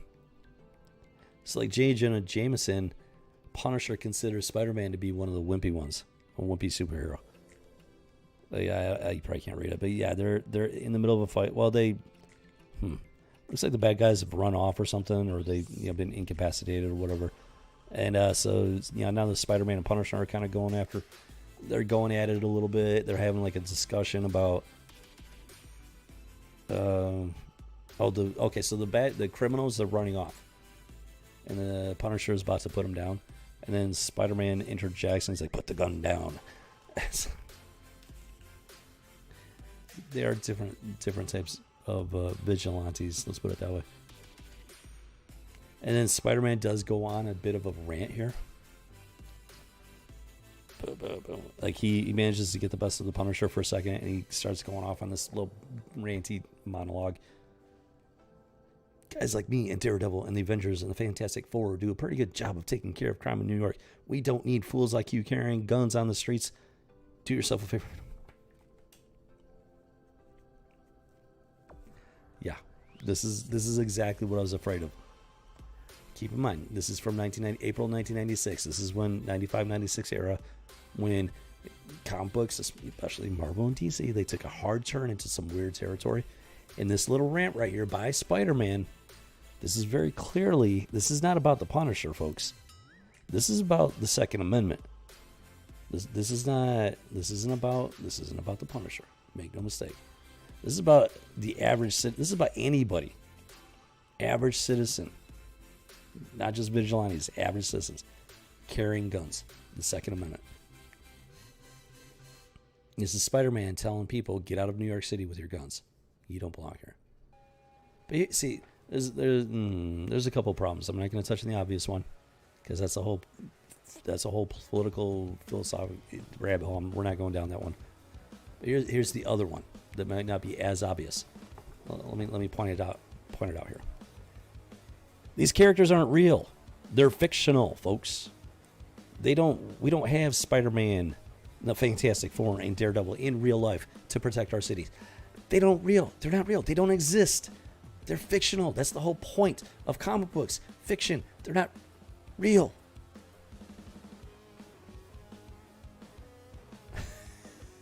What the hell, dude? And even if they were, we still have the Second Amendment. So what? So what if they were real? They can't be everywhere. They're not omnipresent, omniscient. They're not God. We still have to take care of ourselves. We still have to take care of each other. There's a lot of issues with that panel right there. This is like I said, this is that time frame, 95, 96. Comic books started going sideways. And this is the perfect example of it. This is from April of 96. This is a blatant anti-gun rant by Spider-Man. And they just shove it right into the middle of the story. Now keep in mind, this is based on the hit new show. And as you might guess, this type of thing is aimed at kids. So kids are going to be reading this thinking, oh, people shouldn't carry guns, especially the Punisher. They should be carrying. Spider-Man will save the day. Daredevil, he'll save the day. Fantastic Four, they'll save the day. Why do we need to carry guns? This is just... The woke stuff is bad enough, but then you got this. They're just... I mean, you might as well just say... The only thing I'm not surprised about, really, is that they didn't directly say the Second Amendment. That they didn't directly say, get out of here with your Second Amendment. You don't belong here in New York City. Can't quite go that far, can they? At least not back in the day. Now they can. Now. All bets are off. This is still 1996. So this is there were still some limitations to what they could do. And yeah. Let's see how he responds. Nice speech, Spider-Man, but tell me for all your use. Yes, he's like, what have you accomplished? Absolutely nothing. He refers to New York City as a battlefield, which is not inaccurate. He's not entirely wrong here, folks. And I, Spider-Man, am a soldier. And that is a fact. He's a... There was the Punisher movie with... oh, my Lord. How do I forget his name? Man, what was... It was the best... The good one. The good Punisher movie. What was his name? It's right there on the tip of my tongue. He was a Navy SEAL in that one. I don't know. As far as the comic books go, no, I'm gonna be honest. I was never a huge Punisher comic book person, but I really enjoyed the Thomas Jane. That was it. Okay, that was rattling up there. Thomas Jane or something like that. Yeah, 2004 Punisher with Thomas Jane. I really enjoyed that movie. Now, in that movie, he was... Now, this is saying undercover FBI agent? Wait a minute. I could have sworn he was a Navy SEAL originally. Like, he was a Navy SEAL, and then he became... Nah, he was a Navy SEAL. What? Hold on.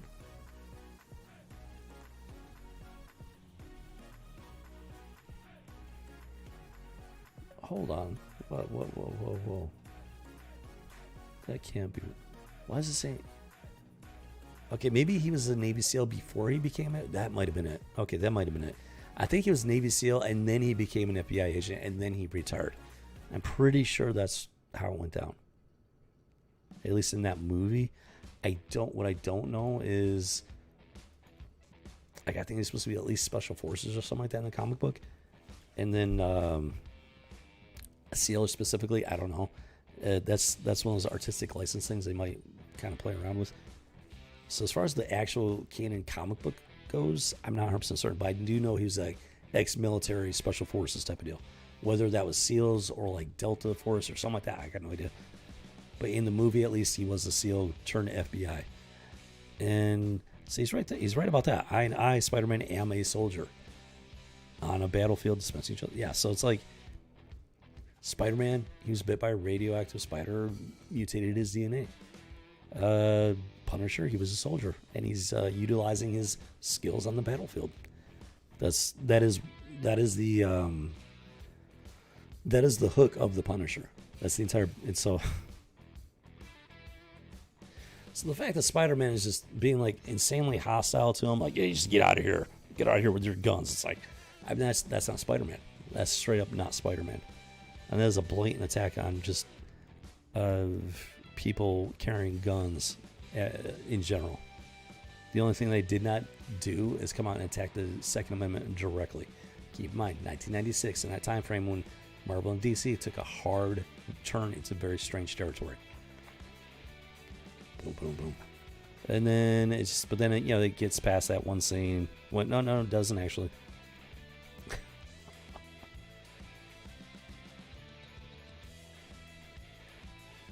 So, but it does. In spite of that, it does present. I mean, Spider-Man and these Fantastic Four, Daredevil, they have superhuman abilities. Fantastic Four have cosmic abilities. Punisher is just a man with military skill. He doesn't have special abilities like that. He uses the skills that he has, and see that does play a factor. Now you got Batman, who also happens to be a billionaire. He's got all kinds of fun, fancy toys that the Joker is so jealous of. That is just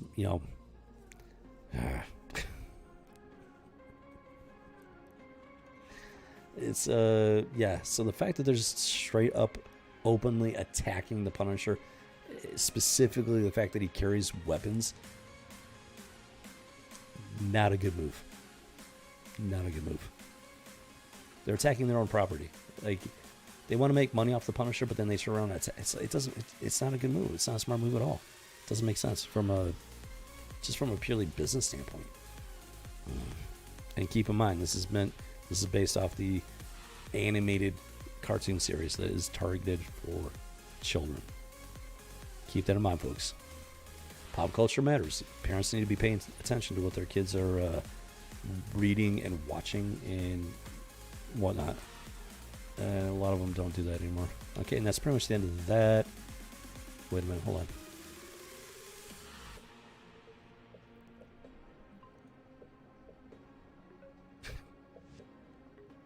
Wait, hold on.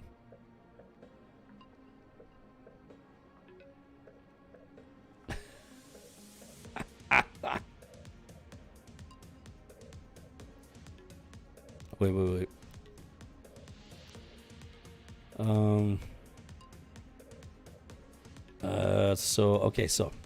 So J. Jonah Jameson was like raving about the Punisher, stuff like that.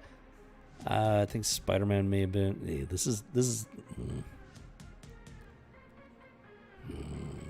I see. I'm pretty sure I see what they did here. So as you may or may know, Peter Parker takes into freelance pictures of stuff, including Spider-Man. So you get some pictures of Spider-Man and Punisher in action, and they're destroying a bunch of cars at this car dealership. In the process, one of those cars just happens to belong to J. Jonah Jameson, $50,000 car and whatnot. Look what Spider-Man and that lunatic did to my car, Robbie. Who do these vigilantes think they are destroying? And then Peter Parker's like just kind of whistling to himself, like, I'm just gonna go ahead and see myself out. He knows exactly what he did. J. Jonah Jameson was raving about the Punisher. Peter Parker takes these pictures. So J. Jonah Jameson is going to be pissed off at the Punisher. That's just a low blow. Come on, man. I expect better of you, Peter Parker. But, nobody's perfect. And this was 1996. And so that's the end of that part of this issue. Not surprised. I'm not surprised. Being 1996, I was expecting something, and they did not disappoint. Openly, just pretty much just all but openly attacking the Second Amendment, and that is a no-go for me. All right, so let's go ahead and get on the flip side here. Literally, The Adventures of X-Men issue number 1, Hulk. Wolverine versus the Savage Hulk plus X Factor. Plus X Factor. Just throw that in there. Boom, check log. Okay. So it starts off, you got Wolverine / Logan just kind of camping out in the woods and whatnot, doing his nature thing. Somebody pops up. Ooh, who could that be? Kind of looks like the silhouette of the rare Savage Hulk there. Boom, check. Let's find out. Oh, did I call it or did I call it? And you might not be able to see him because of the green screen, but there is the Incredible Hulk, boom, coming down for landing. And Logan's like, what is going on? Above? Wait, what's he? Oh, wait a minute. So he's in quote-unquote enhanced senses, picking up a scent. But he can't figure out where it's coming from, and that's because it's coming from above. The Hulk is doing his super leap thing, coming down out of nowhere.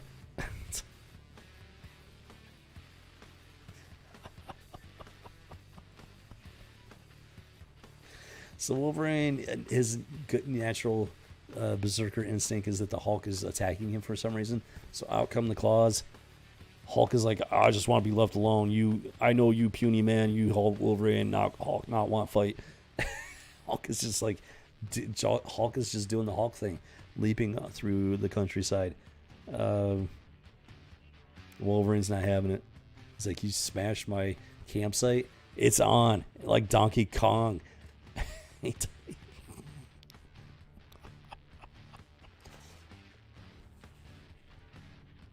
So far, that is pretty spot on for what you expect between the two characters.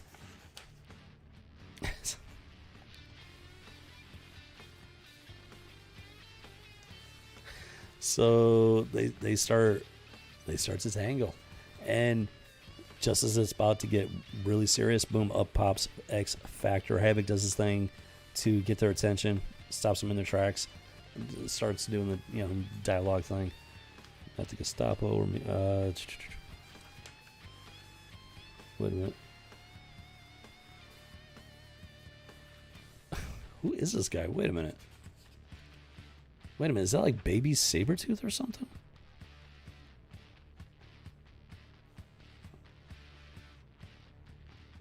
Oh, okay. So X Factor is showing up. They've been empowered by Congress for some reason to take Hulk into custody. That's why they showed up. Is that Sabretooth? Sabretooth is supposed to be bigger than Wolverine, but in this fight, he's like smaller. Is that supposed to be Sabretooth? I mean, it looks like it should be Sabretooth, but he's puny. Like, what is going on with this?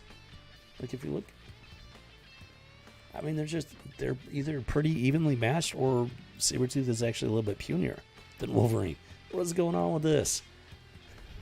What? I guess the real Sabretooth was a little too masculine for him, I guess. And they had to, like,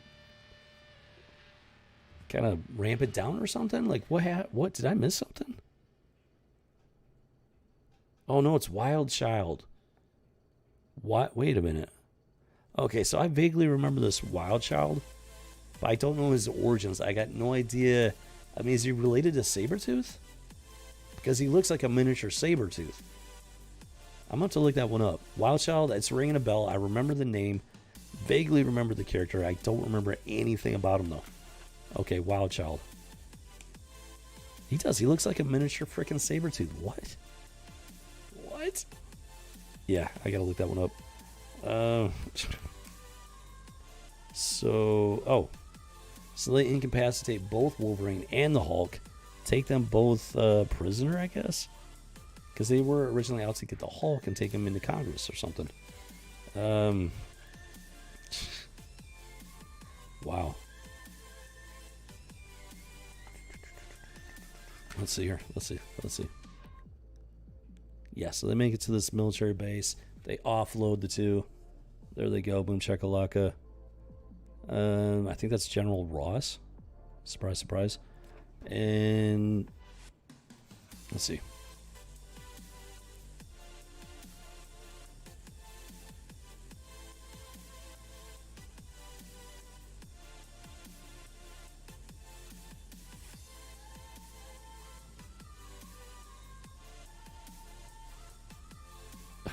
So Wolverine, he snaps out of it, like he breaks free as they loosen his restraints and whatnot, and he takes him out, but he does it like non-lethally. He restrains himself, and there's the one guy left standing. He does his thing, he's like, answer my questions or whatever. So he just knocks the guy out. He doesn't kill him, that's Wolverine. He does have some restraint. Takes his uniform, calls the X-Men.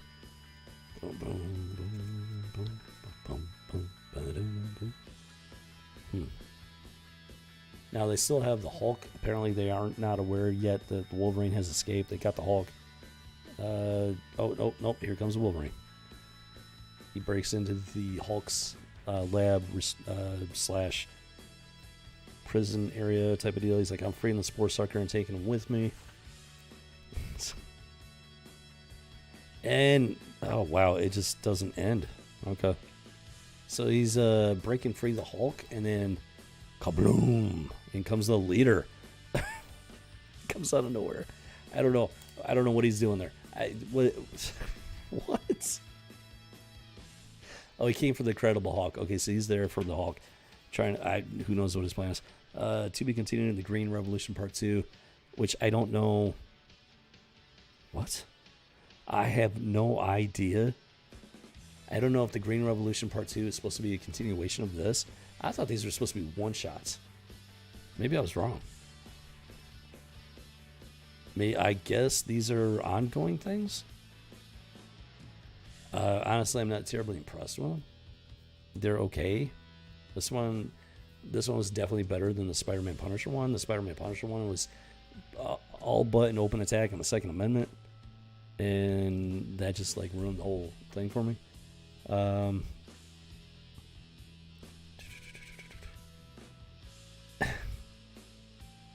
So yeah, it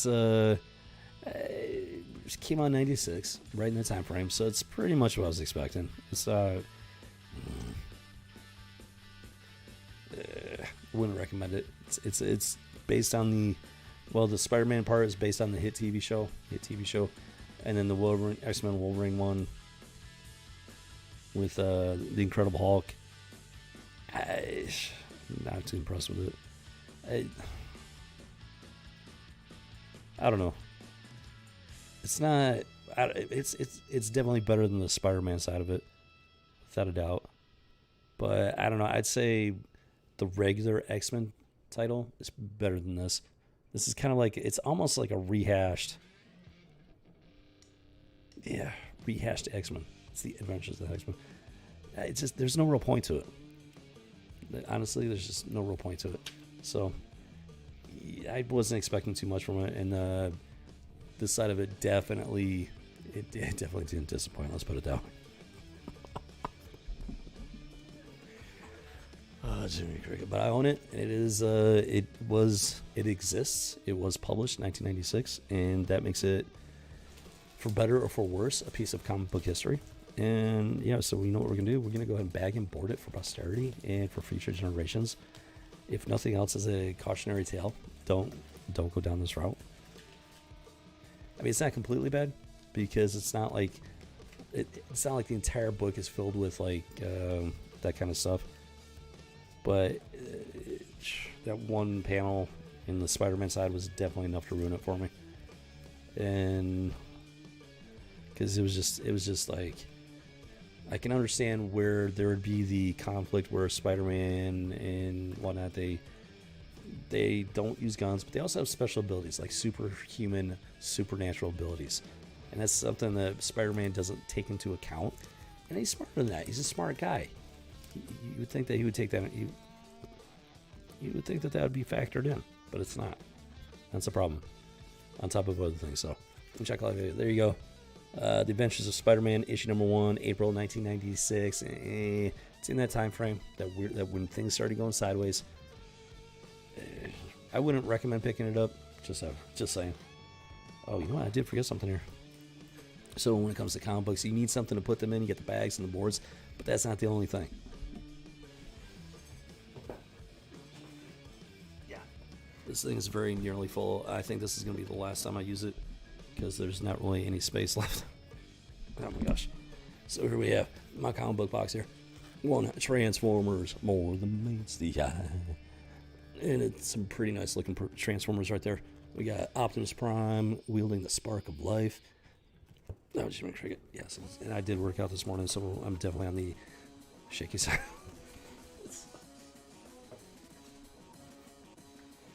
That thing is full. It's a 150 issue box. It's pretty well full at this point.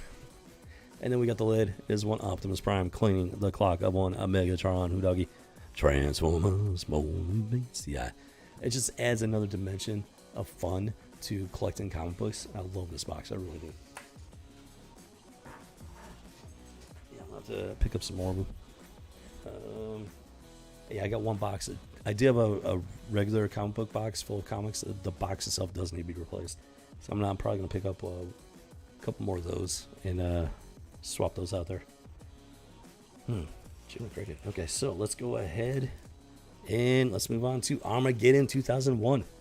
Now this is from, yep, you guessed it, 2001. Oh, you know what? No, it's not. Oh, Jimmy Cricket.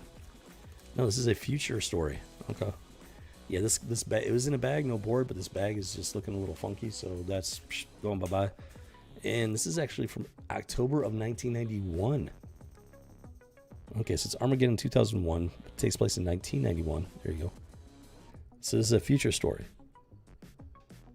And where to go?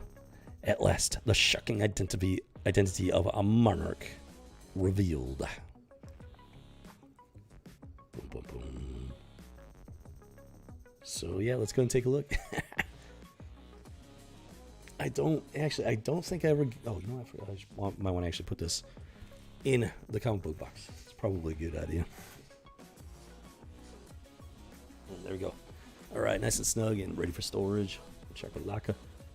So yeah, I don't think I have issue number 1. I don't remember.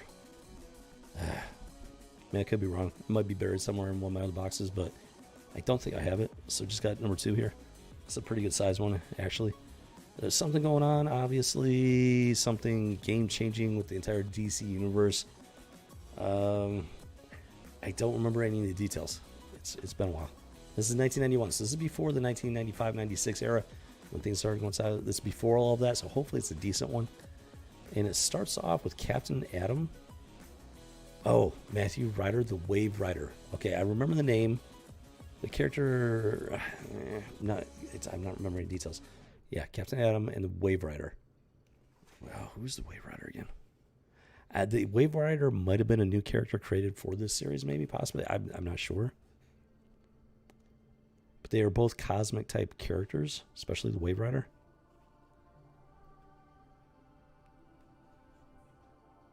And so he's got some ability, some cosmic ability to ride the waves of time or something. Yeah, he can like travel along timelines, parallel timelines, stuff like that.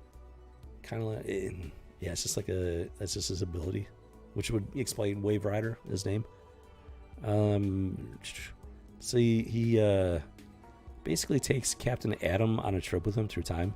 A million possibilities, a million timelines wink in and out of existence until one seems to snag reality to become what might happen in the year 2001. So he's basically taking Captain Atom on a trip to 2001, which would be 10 years into the future at this point. And let's see. So it looks like this dude is blind.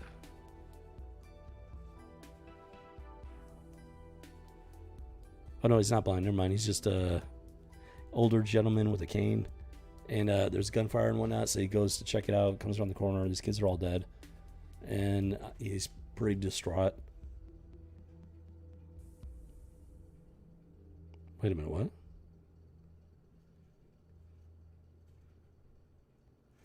He's saying they're his children and grandchildren. I don't know if they're...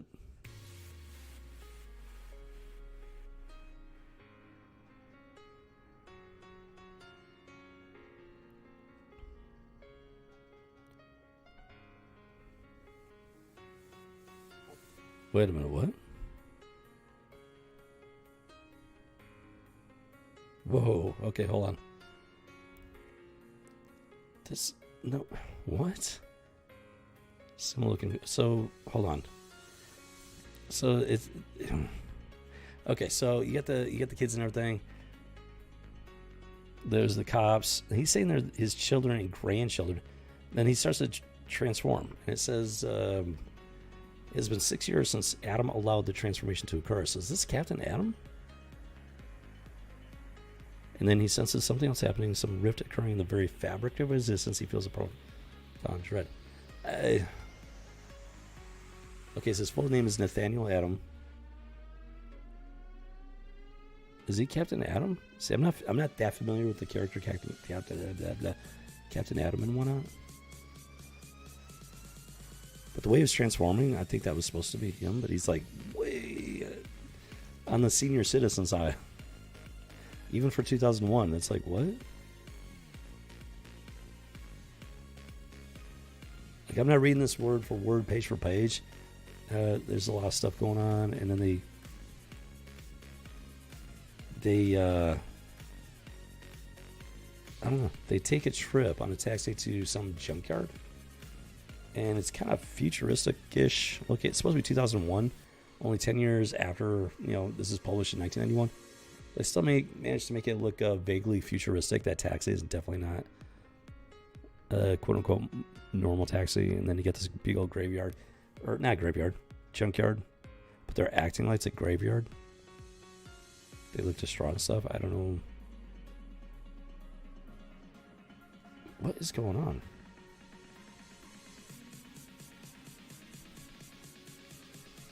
Oh, wait a minute. Hold on. Whoa.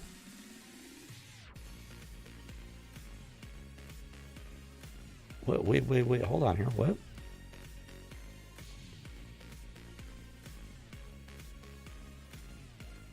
Oh. Okay, so it is in fact a graveyard. The morgue took the kids, the bodies of the kids, and they literally sent them to the graveyard. Or the landfill. Turning it into a graveyard. Okay, so that's why they're acting like it's a graveyard. Because it is. And they can't find the bodies because it's a massive landfill. New York City or something, big city. Nathaniel Adam is losing it at this point.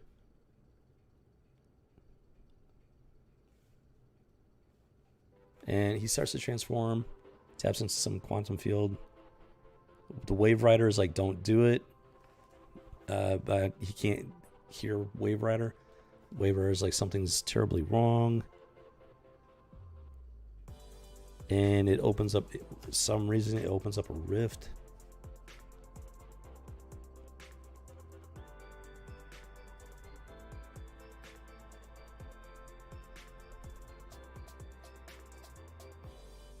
So yeah, there's something okay, so this guy's definitely Captain Adam.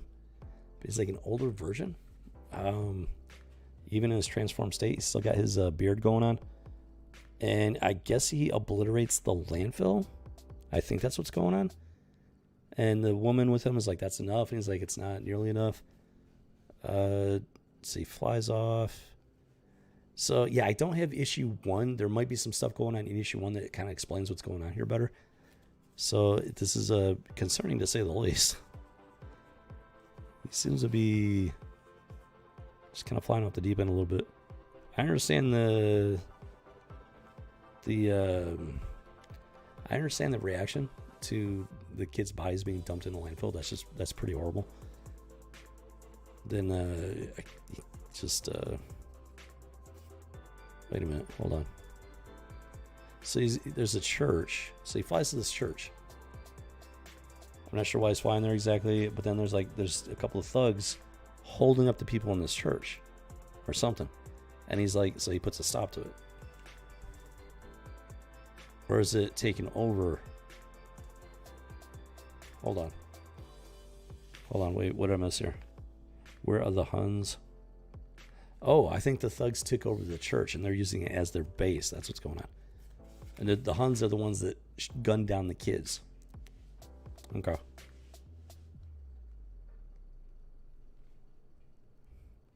So this guy, he's a powerful character, no doubt about that. So they start attacking him, and he's like taking the hits easily, and then he goes quantum supernova, whatever it is, wipes out the church with all the gang's members inside. This is not looking too good. He's wow, he's a very powerful character, no doubt about that. I think this is Captain Atom. Taps into like some sort of quantum field or something like that. The what?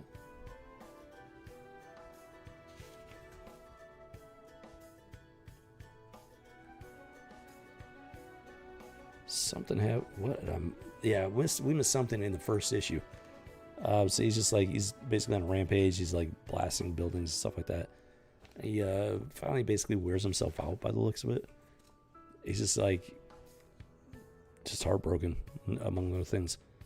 Reverts back to his human senior citizen form.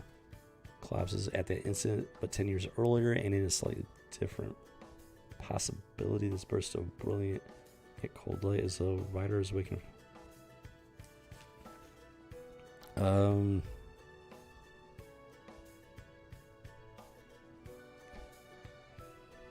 Yeah, it was some sort of time travel type deal.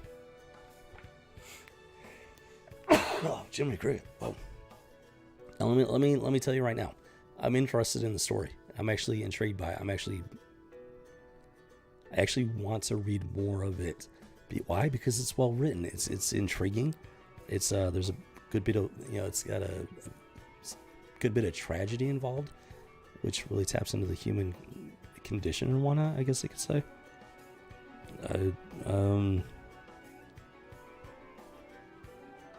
Oh, wait a minute.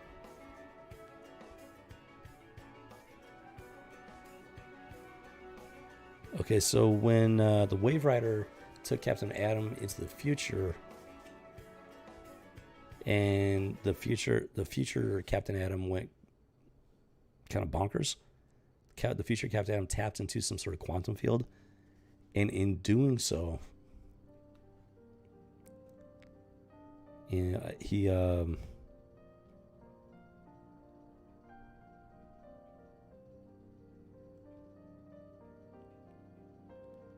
in doing so, he created a rift which freed this Monarch character.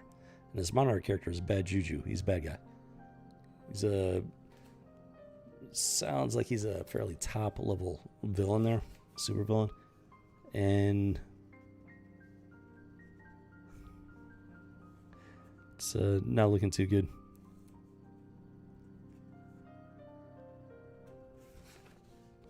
So yeah, this Monarch is free, and he's immensely powerful.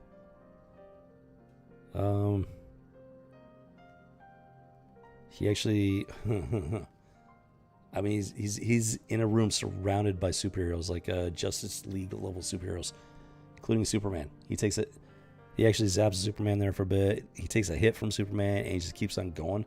So yeah, this guy's he's no third string chump, nothing like that. Except, well, Superman is saying he's pulled his punch. I don't know if that's accurate or not, or if he's I don't know. But like Metal Man and Superman, they've got him in a grip, and then the guy just like vanishes into thin air, disappears, leaves the heroes kind of flummoxed as to what's going on, bamboozled. What the what? Wait. What the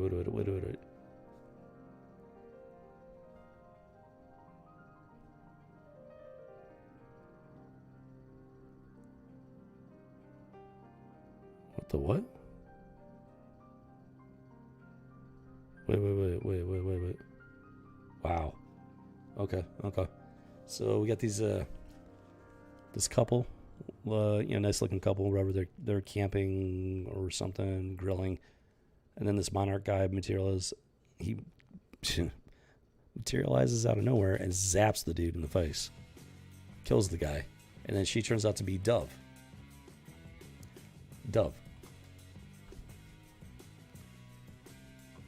And he knocks her out. He puts her to sleep, carries her off, and I had no idea. He's got plans for her. I'm not sure the guy was Sal, because it was Dove and Hawk, right? I don't know if that guy was Hawk. See, I mean, I know the superhero characters, but I'm not that familiar with the details. So that was Dove, and the guy, I'm maybe the guy was Hawk. If that's the case, then he's dead now, which is unfortunate. Because now it's no longer Hawk and Dove, it's just Dove. And yeah, so he carries her off.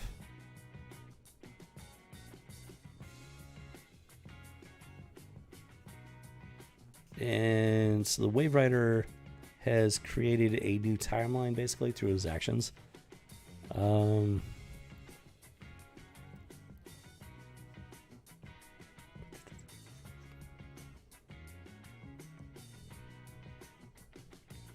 So, yeah, interesting.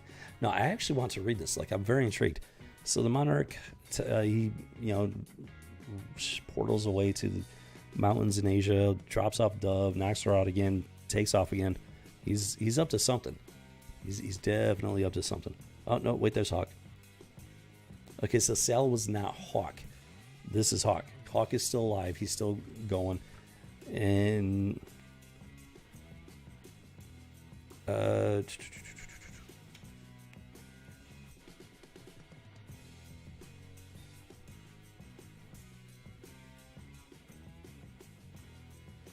Monarch is calling him out. He's like, he knows this guy's Hawk. He's in his civilian mode right now. And so he transforms into Hawk and attacks the guy because he's like, who is this guy and how does he know who I am? So he, Monarch knocks his ass right out. Takes him to Dove. So he's got Hawk and Dove together at this point. Like, what is going on? Who is this guy? They're both paralyzed. Monarch disappears again. Very confused. This is a good size one. This is like a double issue or something like that. It's a thick one. It's a thick mama. It's a thick mama. And I'm interested. Like, I'm very interested in the story. Keep in mind, this is 1991, folks. This is 4 or 5 years before Marvel and DC took a weird turn. And as expected, as I was hoping, it's actually pretty interesting. 1981. October 1991. See, this is a comic book right here, folks. This is what sold. This is the kind of story that sells comic books. This is the type of story that created the fandom. This is the type of story that got me into comic books when I was a kid, a long time ago. Before being a geek was cool, before it was mainstream. It's intriguing. It's interesting. This Monarch is ruthless. He's obviously a villain. And he was trapped away in some alternate time dimension or something like that. And the Wave Rider, coupled with Captain Atom, somehow created a rift and freed him from his prison. But the question is, who is he? Nobody seems to know who he is. His identity is supposed to be revealed in this issue, so let's see if we can get to it here.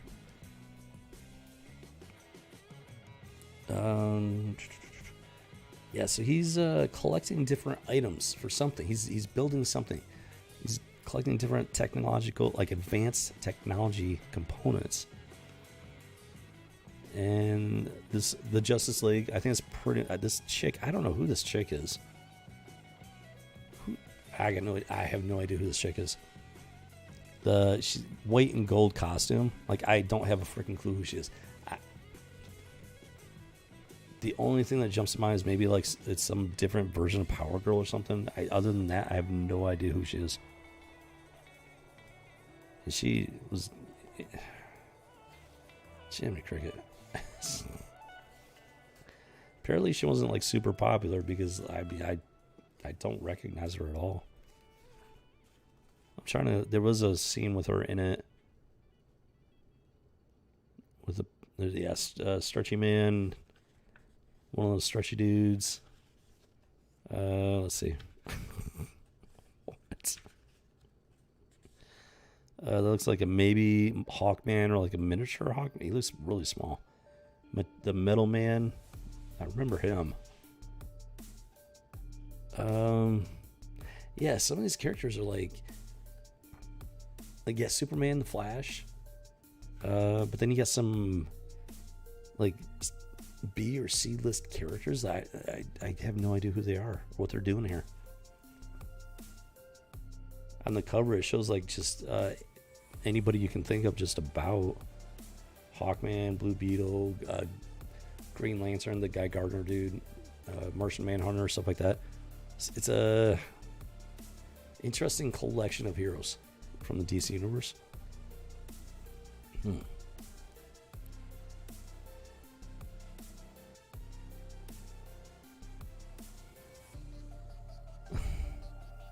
So the Dub is all like, if we promise not to try to escape, will you release us? And he knows that Dub would keep her word, but Hawk would not keep his word. Sounds about right from what I know about the characters. And yeah, so the Monarch is building some sort of machine. It's gonna surprise it show up at all with the green screen, but yeah, he's building something. And then I guess the machines are ready, so he picks up Dove. And let's see what he's got in store here. Oh, what?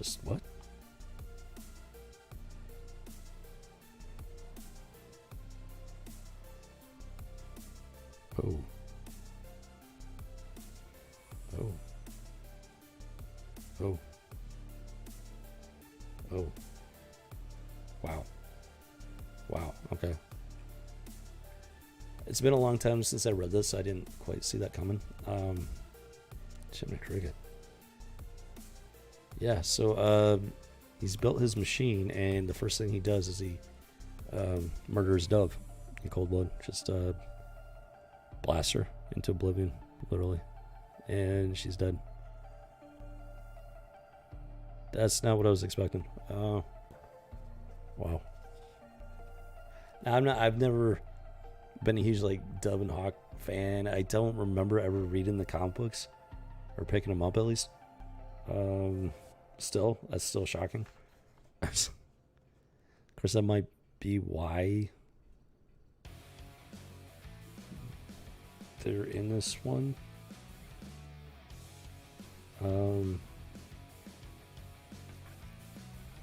So Monarch is all, it is done. Hawk is like, let me go. Monarch is like, yes. He releases him from his paralysis. Hawk goes to her. Apparently she reverted back to her civilian human form. Hawk loses his mind and just pummels Monarch. Monarch just takes the beating for some reason.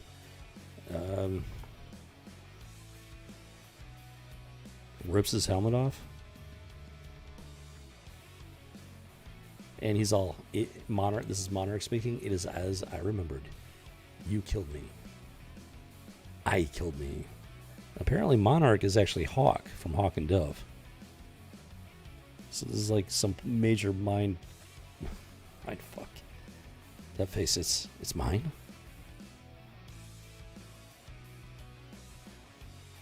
And now that Dove is dead,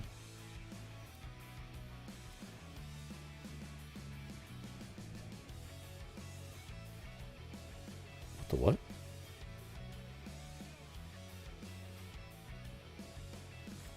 So, yeah, apparently the secret identity of Monarch is in fact Hawk.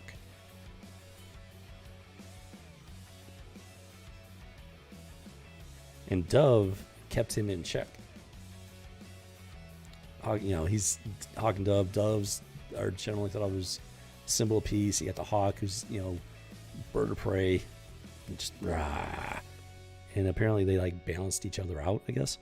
Now that Monarch, aka Future Hawk, has killed Dove, Hawk kills Monarch, who is his future self, and he becomes Monarch. That's just a mindfuck. What?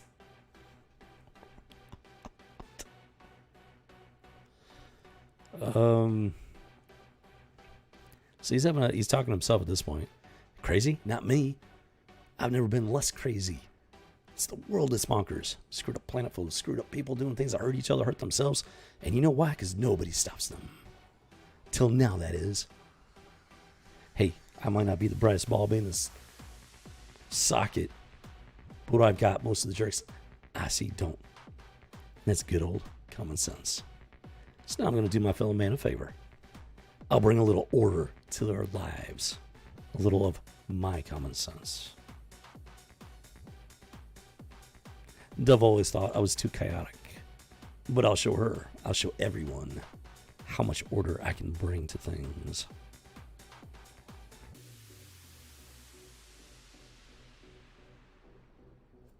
So, yeah, he does in fact lose his mind.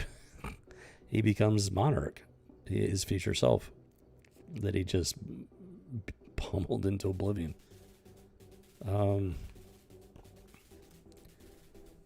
It's wow.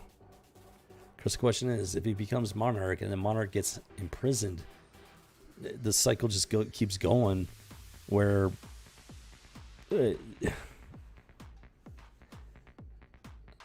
definitely right about not being the brightest bulb in the socket. I can agree with him on that much. Let's just leave it at that for the time being. Jiminy Cricket, man, like what? So, cuts to a scene. What is this? What? Who? What? I'm not sure who some of these characters are, but it does show the Metalmen. And I do remember them. And then you get the Flash, Superman, whatnot. They're all springing into action for something. Oh, they're evacuating the city? Okay. Not exactly missing something here, but yeah, they're evacuating the city. I guess they're planning on facing off against Monarch, maybe. I guess they got some reason. For some reason, they know the fight is going to happen, so I guess they're evacuating the city in preparation for it, which is not what you expect. But boom, boom, boom, boom, boom. Yeah, okay, so they know the fight is going to happen. They know when it's going to happen. Flash is like, it's 3 p.m., it's 3 o'clock, he's late, and then boom, there's the Monarch. And let's see what happens. It's him. I think we're in for a fight.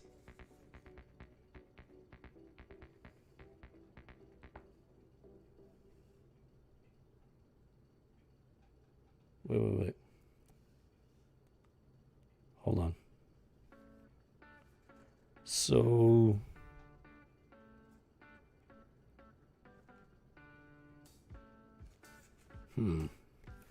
So then, so he's like, I told you want everybody here, somebody's not here.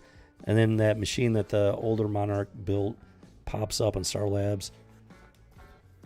It's pretty much game on like Donkey Kong at this point. And the battle ensues. Superman comes in, clocks him, knocks his mask right off, and it's revealed to be Hawk. Their Hawk. From their timeline. And they're all shocked. Naturally. Yeah, Titan. Okay, so Titan. I was Hank Hall. I was Hawk. I am Monarch. So yeah, at this point he's he's gone fully off the deep end there. Permanent resident of Looney Towns. And all of these superheroes from these various teams and whatnot, they leap into action. And for somehow, this dude's like fighting them off, like including Superman. What is it? That suit of armor that he has? Which Superman broke the mask pretty easily, so I'm a little surprised that the rest of the suit is holding up. But I mean, what exactly is Hawk's abilities? Like Hawk and Dove, Like I said, I never really read that much. So I don't even know what his abilities are. But apparently, I don't know if the suit amplifies his abilities or something, but apparently he's a pretty powerful character. And nobody ever picked up on it.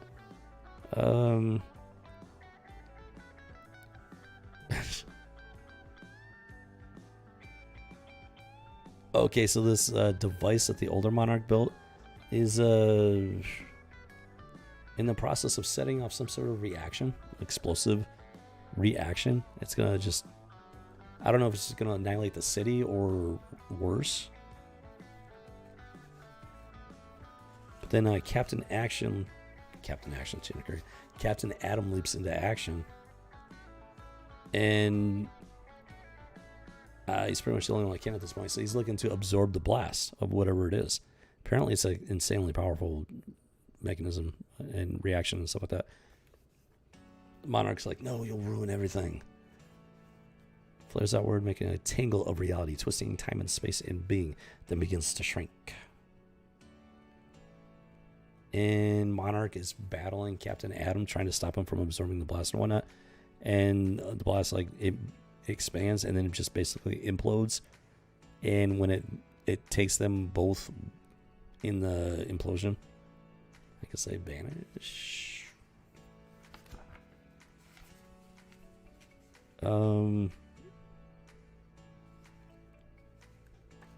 And so, you know, yeah, they vanish in the implosion, and so the rest of the heroes, they leap into action to save everybody.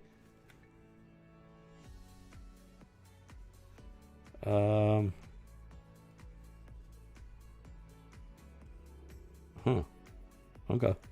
So Captain Atom is somewhere in the distant past. You had to Triceratops there. That should give you an idea as to how distant.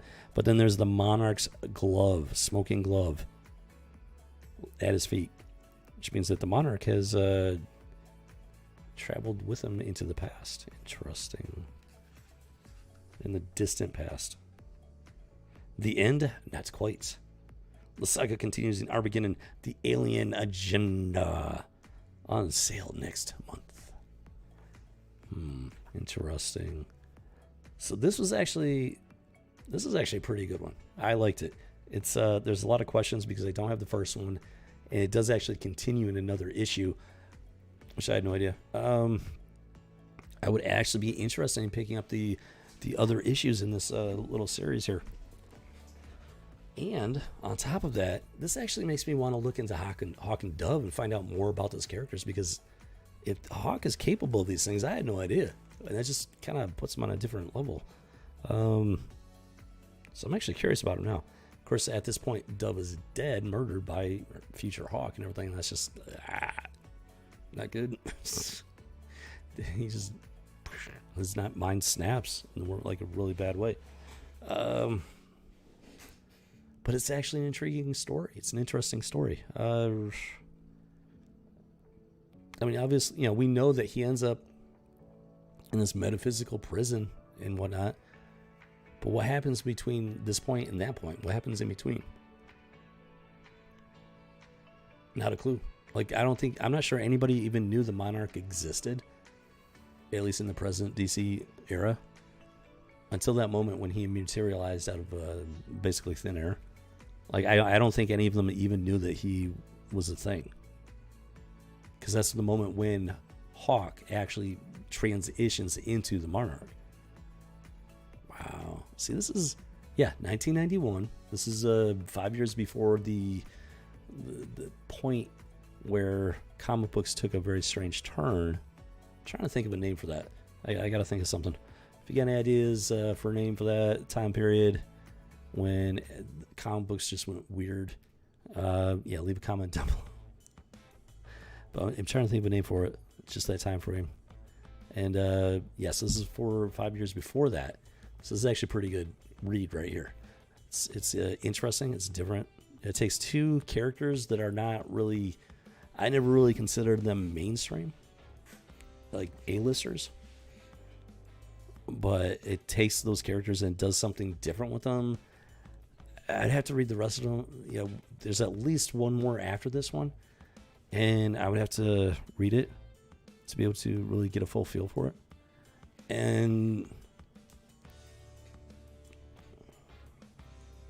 But I'm interested enough to actually do that, to find the back issues and catch up on the story. So yeah, this is actually a pretty good issue.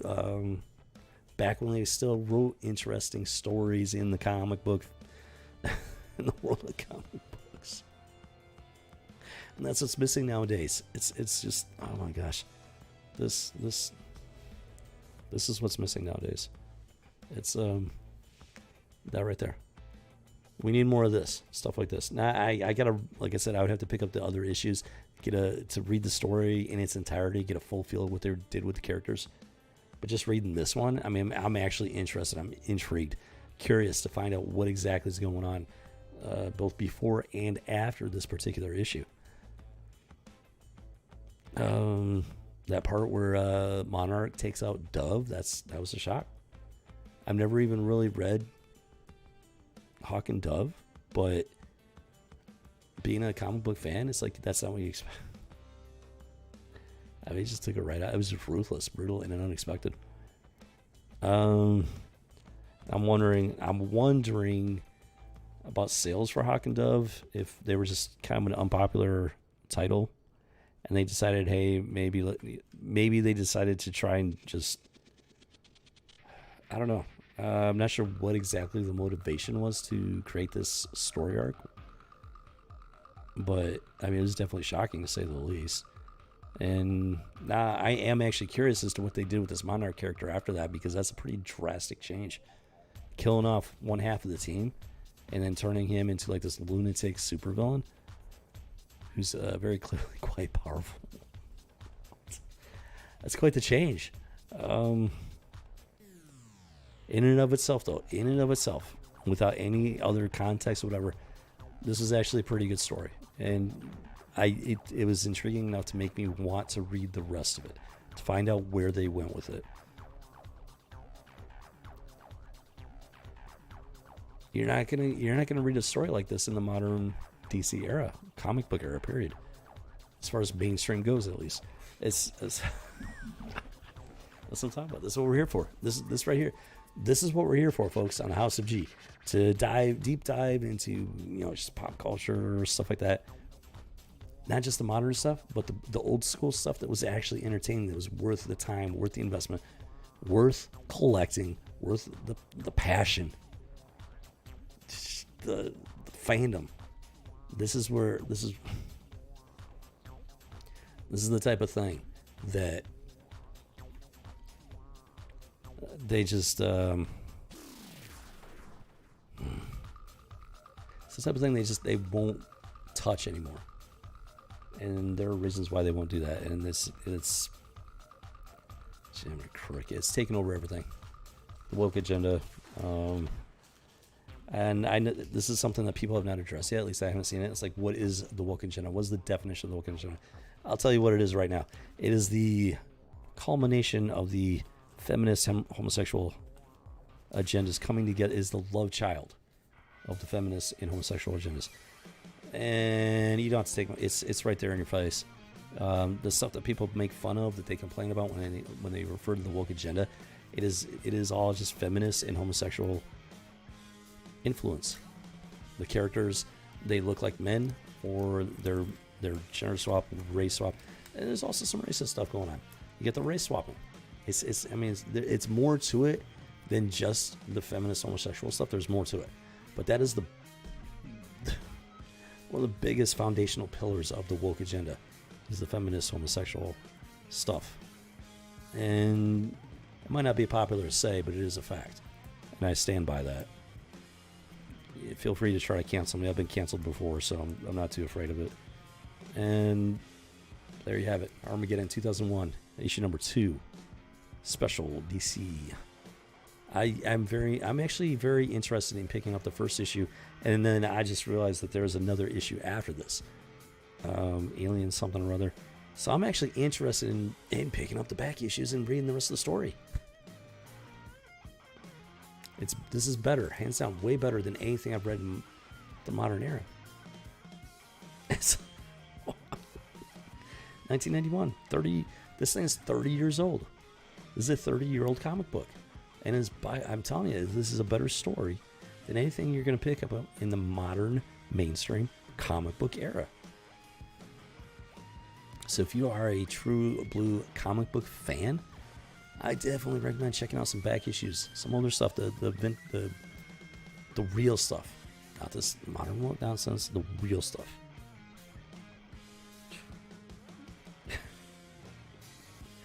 Man, I don't even know.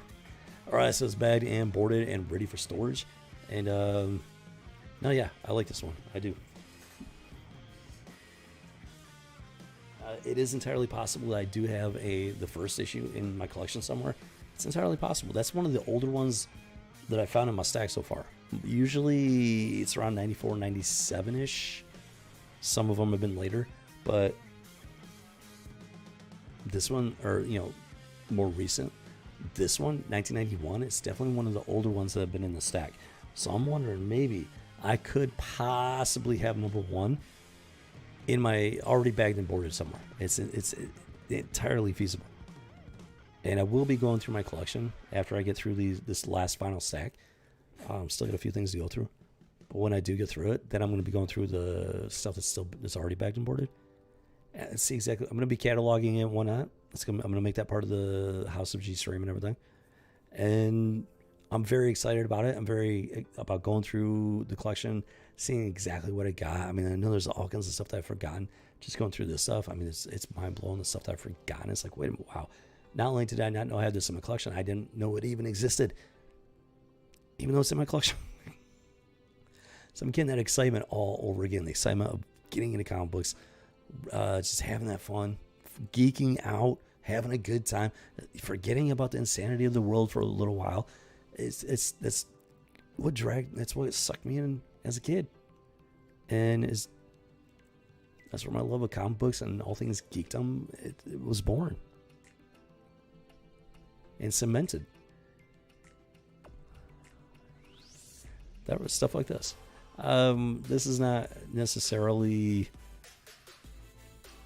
on the level of, say, like Kingdom Come or something like that, but it is an interesting story. And I mean, that's what comic books are about, taking chances, doing something new, something creative, something original. I don't know the motivations as behind doing this to Hawk and Dove. I don't know. Like, I'm actually curious as to what motivated them to take this path with these characters, because it was pretty definitive for Dove there. And Monarch, I mean, it took him and turned him on his ear and morphed him into something completely different. So I am curious. I'm curious as to the conversations that went on that led to this decision. I am curious about it.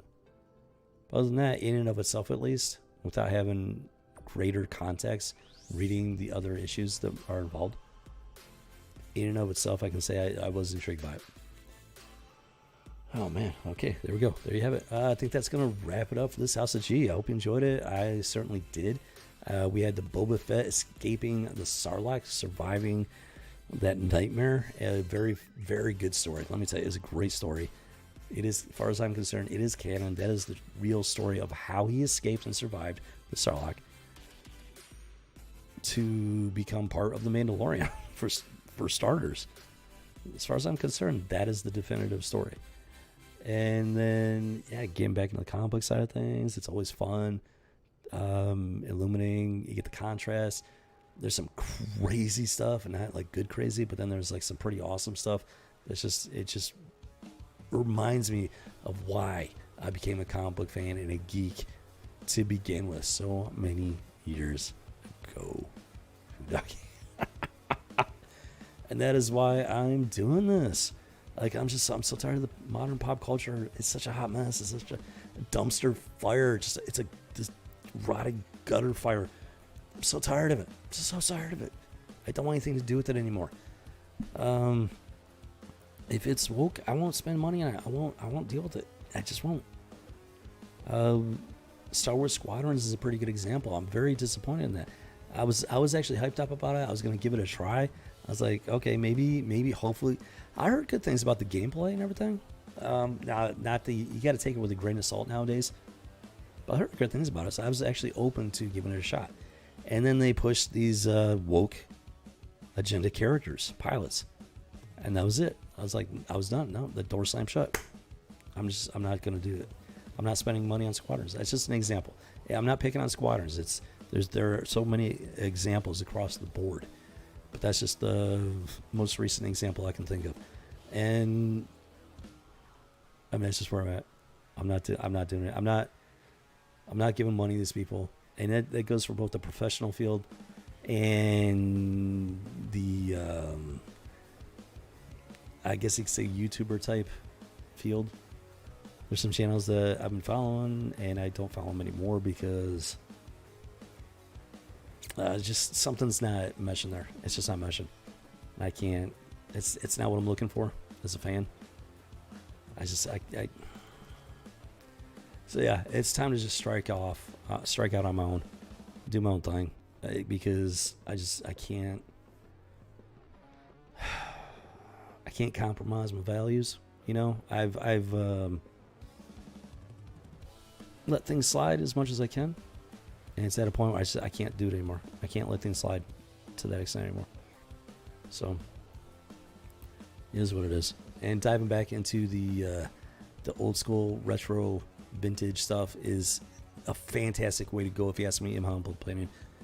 It maintains that love and passion for pop culture, for geekdom, comic books, movies, television, games.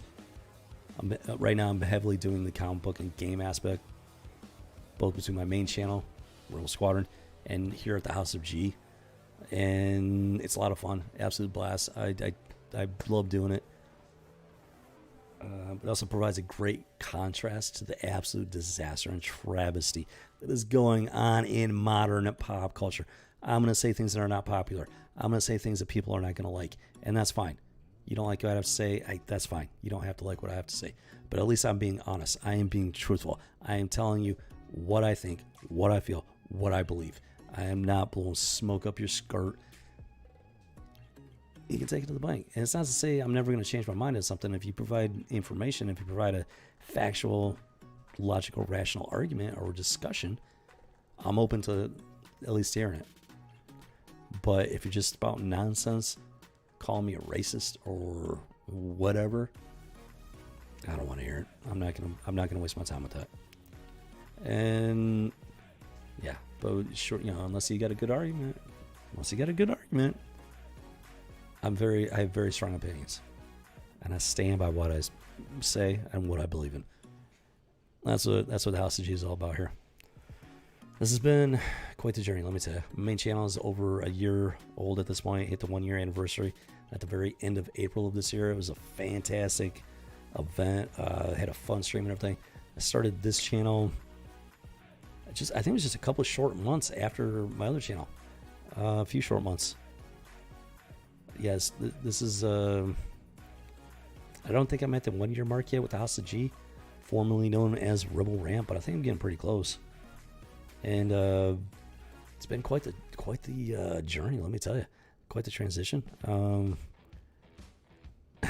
It's taken a fairly unexpected path, to say the least, but it has been a lot of fun, and it's really shed a lot of light on some of the stuff that's been going on, at least for me. Hopefully for anybody that's been watching as well. So I'm looking for, I want to keep taking this journey, and anybody that wants to come along on this journey is more than welcome. This is man, this is the House of G, the home of the original geek and the original gamer. Ooh, doggy. Yeah. Cricket. When it comes to these specific movies and TV shows and whatnot, their foundation is the comic book world, and that's the comic books were my first love as a kid. So let me tell you, I will not compromise that for anything. All right. Well, I hope you enjoyed yourself, had a good time. Hopefully it helps you get through that Monday, those Monday blues and whatnot. It definitely helps me, no doubt about that.